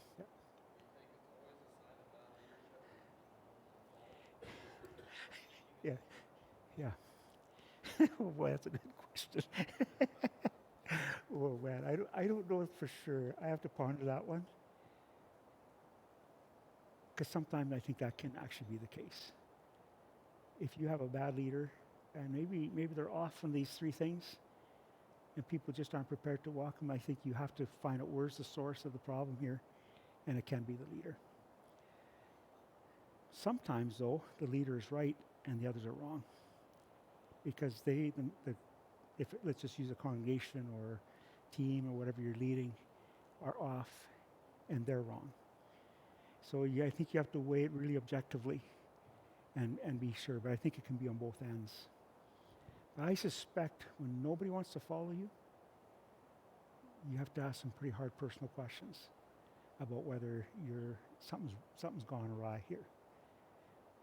But when you get into the spiritual realm, and we can see this when it comes to doctrinal issues, where there's maybe there's a broad swath of people saying we don't care about the Bible anymore. I'm just saying, I'm just hypothesizing, whatever, but just picking an example. And you have a strong movement in your church of say we don't want to do this anymore. I'll give you an example. I just had a pastor talk to me from way down south. He's leaving his church because the elders board, this is the way he described it to me, has decided to go and embrace kind of woke culture. So I don't know how familiar with woke culture. I might talk a little bit to my Bible characters class because it's pretty relevant. But critical race theory, all these things that are in direct contravention of this, of what the Bible says. And now, is that the pastor that's issue, or is it his elders board? It sounded like they collectively said, no, don't even go there anymore. This is what we believe. Well, then he needs to move on because he's not going to win that battle. Anyway, it's complicated, but it's a fair question. Like forces you to ask some really hard questions, I think. And I think that's where the leader, I think, has to be really transparent with themselves and say, man, am I the problem here? And I hope, like when I talk to leaders, and I'm just preaching myself, is that when things get hard in leadership, and maybe it is time to move on, to always take the high road. So many leaders take the low road, and the accusations fly back and forth, and defensiveness. And if you're at a place where you know you need to leave, just take the high road and go well. What's to be gained by causing a war? But we all know there's lots of wars because leaders don't lead well. And they probably were at fault. But sometimes they aren't. So I don't know if that's helpful to you. But thank you. It's a really good question. Okay, somebody read this one, please. Another great verse on Jesus. Somebody want to read that from the screen or from your? Yeah.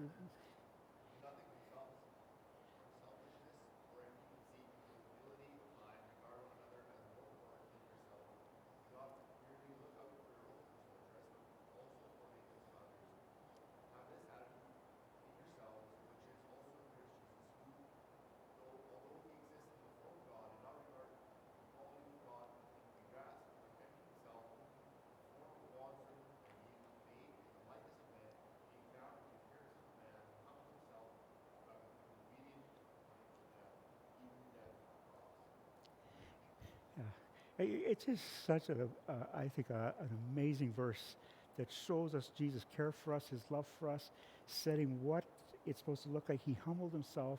He came from his perspective, from heaven, lowered himself to die a cruel death for us. And then this is how we're supposed to live and operate, how we treat people. How we have to be willing to sacrifice ourselves. We can't do what Jesus did. But we can live in that reality of putting others' interests before ourselves. That's what's honoring to God. And it's so hard sometimes to do it well. But that is Jesus' modeling example to us.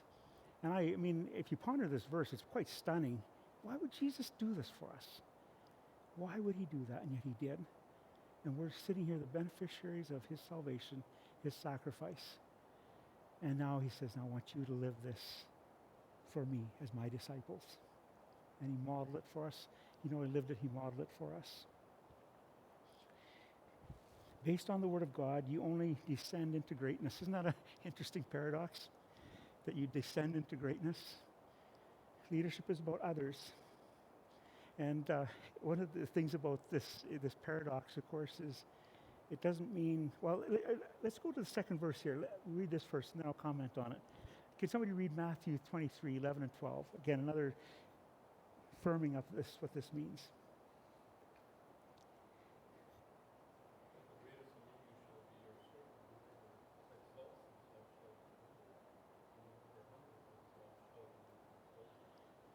So is the point to humble ourselves so we'll be exalted? Or is, I think the point is, when we humble ourselves, it's the outcome of humility, not the pursuit to be exalted. But God does exalt us when we humble ourselves. And I used to think, and I'll repeat myself a little bit on this one, but I used to think that humility, as soon as you knew you were humble, or thought you were humble, you just lost it.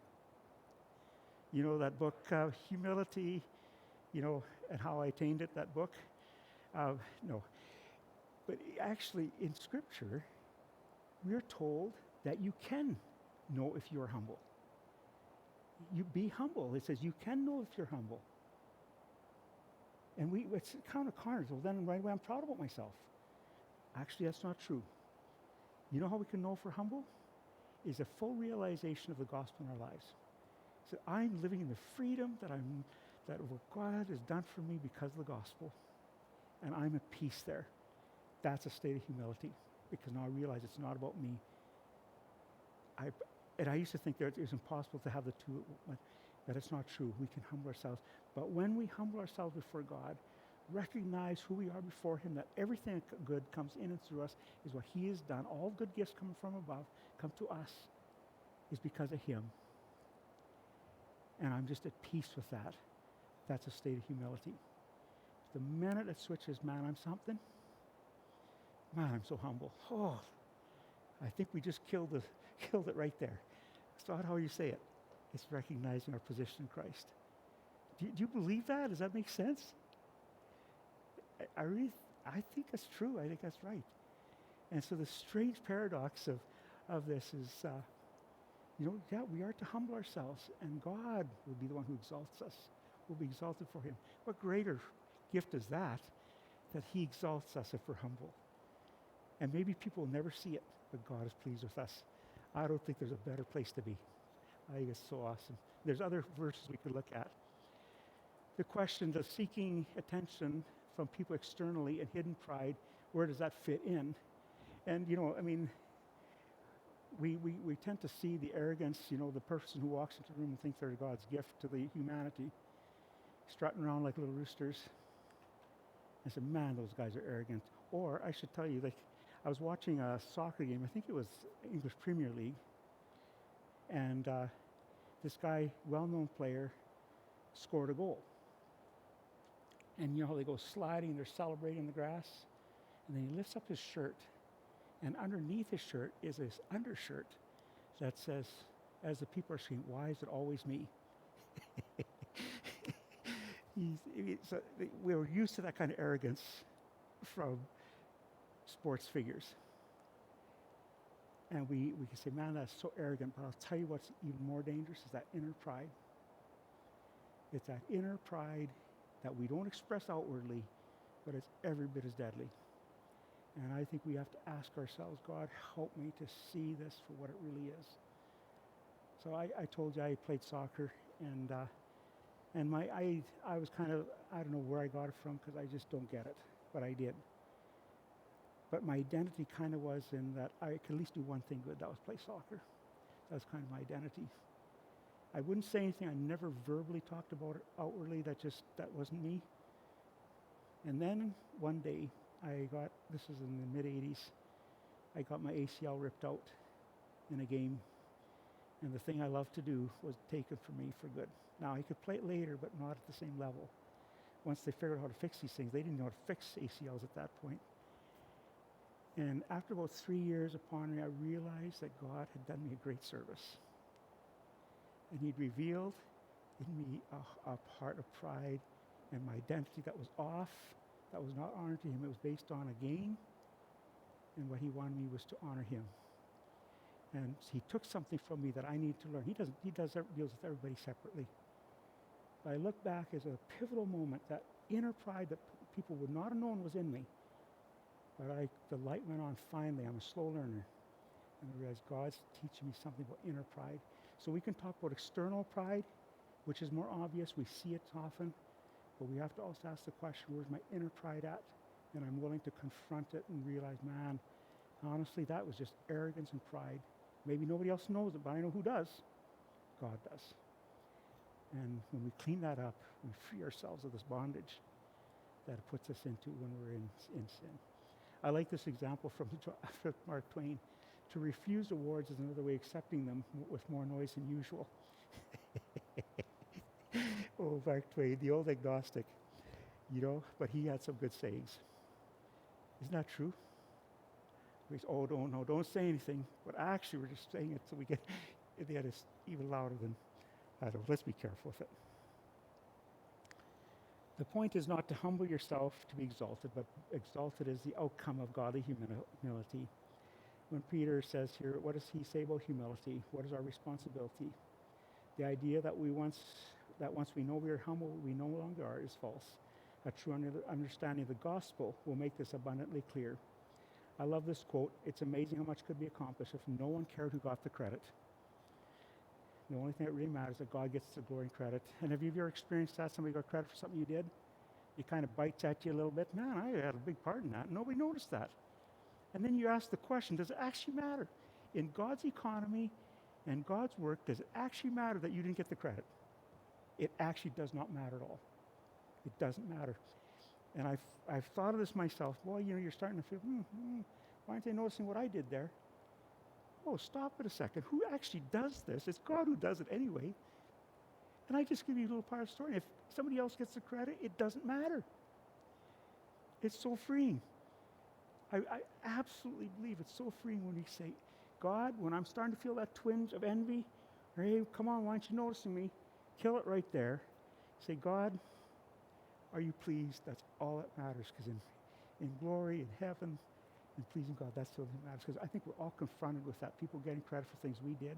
And we think, why not we not being noticed? Let's just kill that, because it doesn't matter. Am I right or am I way off in left field in this one? Help me out here, huh? You're too right. Oh. I mean, it is a struggle, right? It is a struggle for all of us. Let's see if I read this one to you already from Samuel Bengal. But Saunders also says this: when credit for your own design or execution is given to another, not to be disturbed, but give thanks. Just give thanks and be okay with it. I think in the context of leadership, it protects us because leadership is one of those things you're noticed sometimes more than other people. You get accolades sometimes, you get criticism, of course, too. And I think we're as susceptible, maybe more susceptible than other people are to that reality. Is thinking, man, you should be paying attention to me. And yet the scriptures is pretty clear in this. Okay, one more assessment, then I'm going to read you, talk about these delusions. How do you deal with your heart when someone else gets the credit for something you've done and deserve the credit? So be honest again. Again, these are just things that make us reflect a little bit because I think we've all experienced it. How do we respond to it? And what's a good way to respond to it? And I think it's a helpful exercise.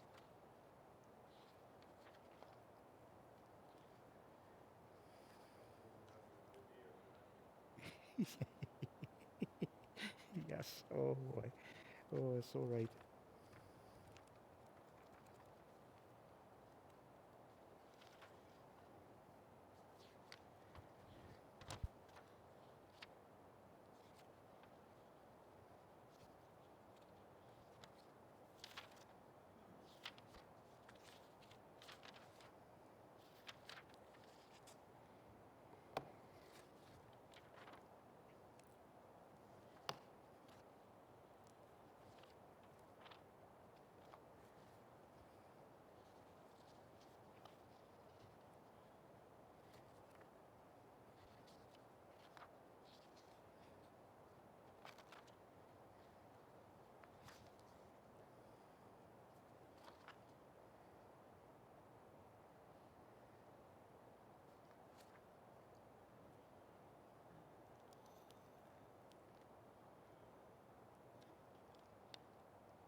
Okay.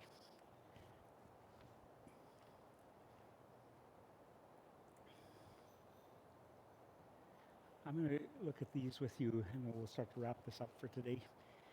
So Joseph Stoll has a pretty good book on leadership. I don't know if you know who he was. He used to be the president of Moody Bible Institute. I'm not sure he is right now.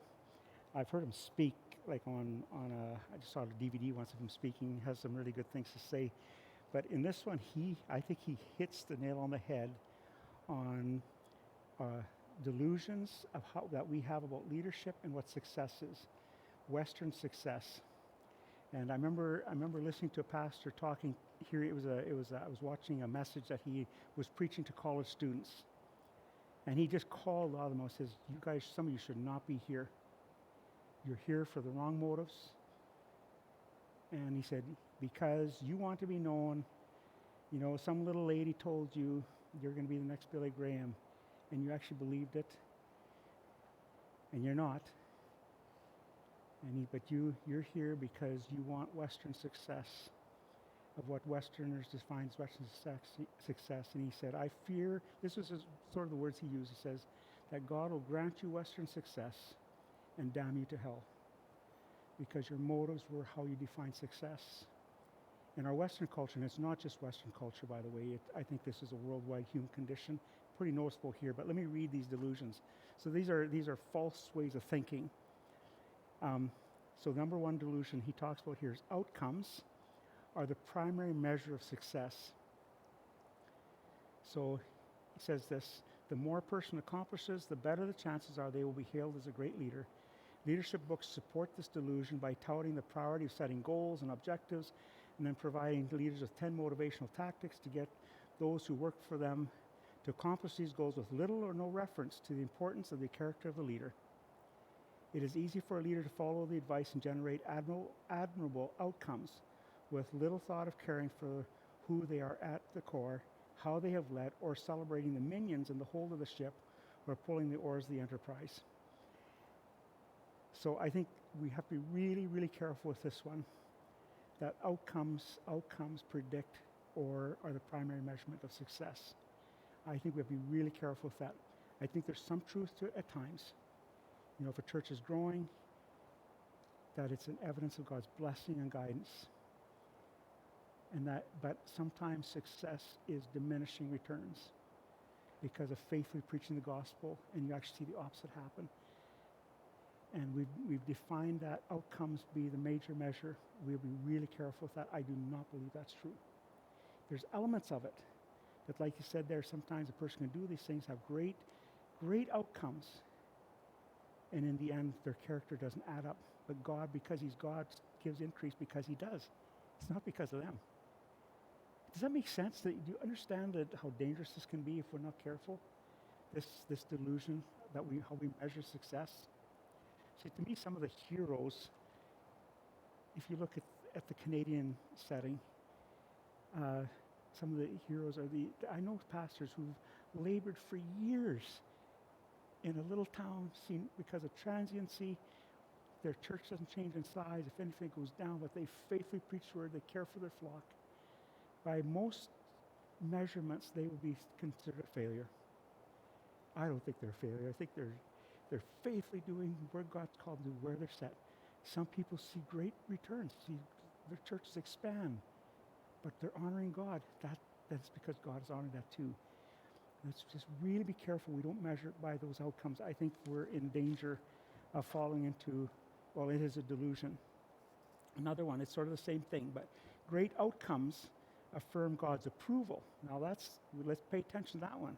I like what he says here. It's easy to assume that high output leaders have the approval of God on their lives and leadership. After all, if God wasn't pleased with them, He wouldn't bless them with success. So God's work through them validates their life and leadership. Hence, the leader should be given a hall pass on behavior and style because seemingly God is okay with them doing great things through them, even if their character doesn't add up.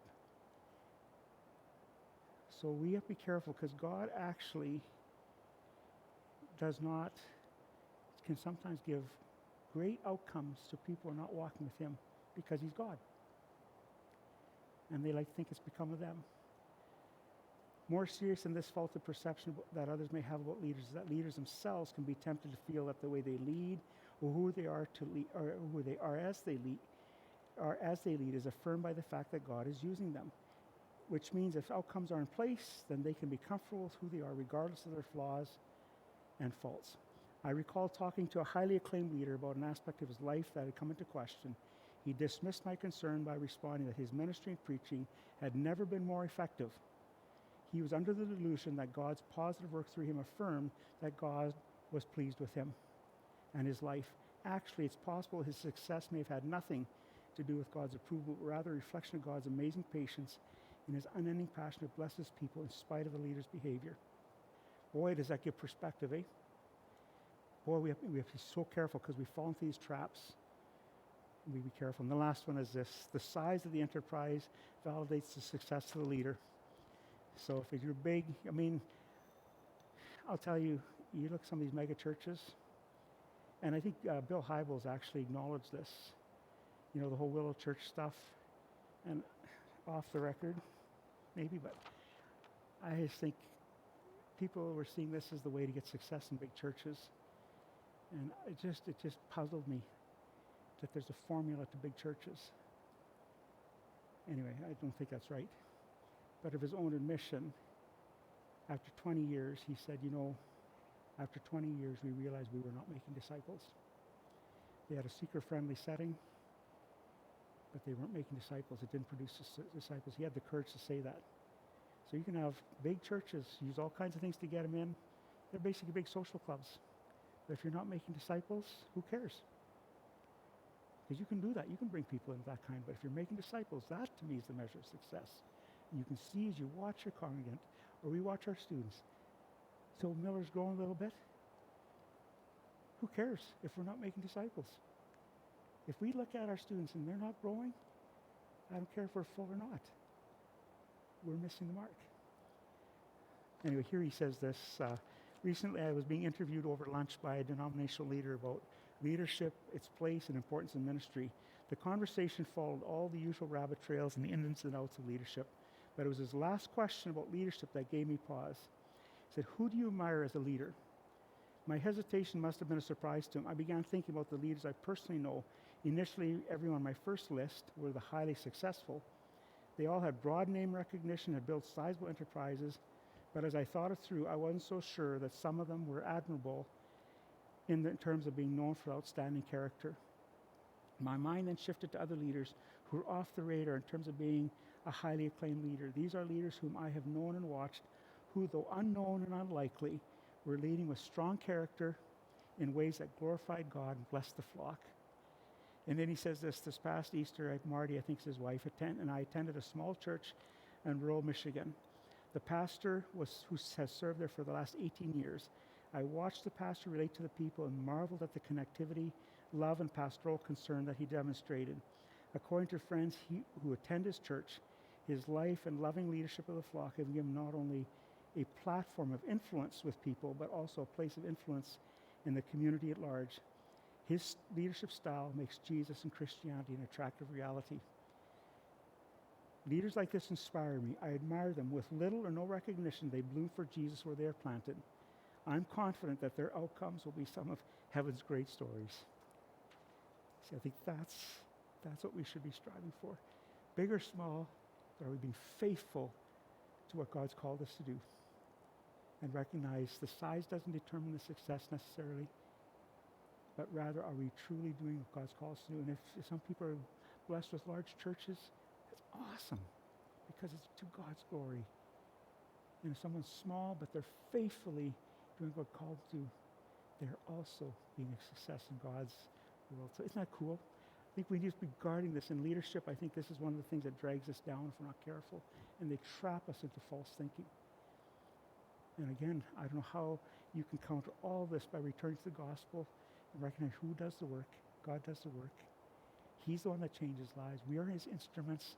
He places us. He takes sometimes unusual people, but he places us for his purposes and times. And that's my encouragement to you, to continue the work you're doing. You're doing such an important work in this community. And I love to hear the stories of what God's doing here. So keep pressing forward and doing it for his glory. Remember, it's about him. And that's my prayers. That's what I will do as well. I'm going to close with a statement, or a couple of statements here. I'll just read it to you here. I found this quote someplace in a book or a magazine, but listen to this. A few years ago, I asked Jim Downing, one of the patriarchs of the Navigator work, why is it that so few men finish well? His response was profound. He said, they learn the possibility of being fruitful without being pure. God is slow to remove his hand on a man he has anointed. One day that man may sin and experience God's blessing. Then it happens again and again. He begins to believe that purity does not matter. Eventually he becomes like a tree rotting inside that is eventually toppled by a storm.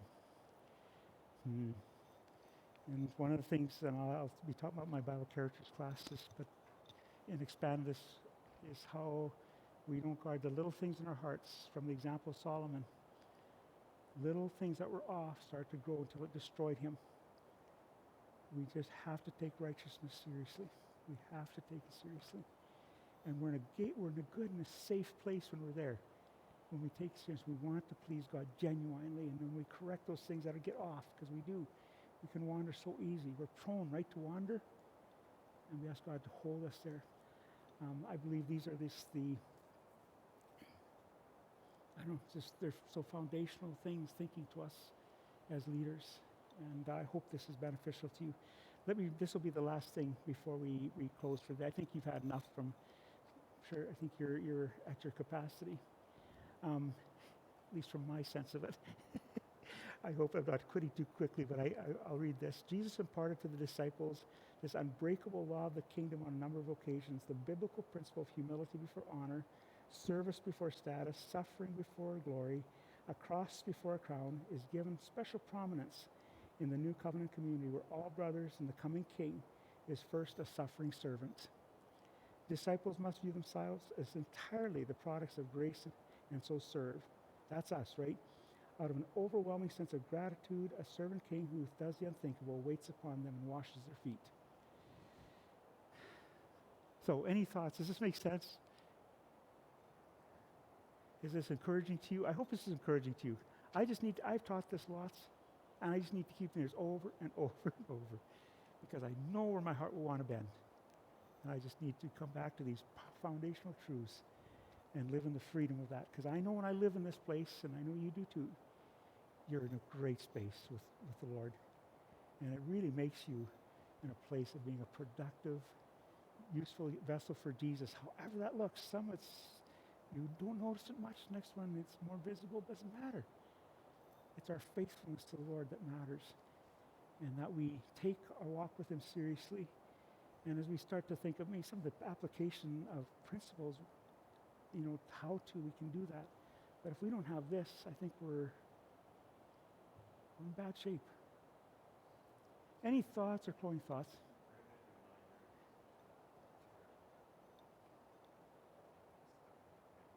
Mhm.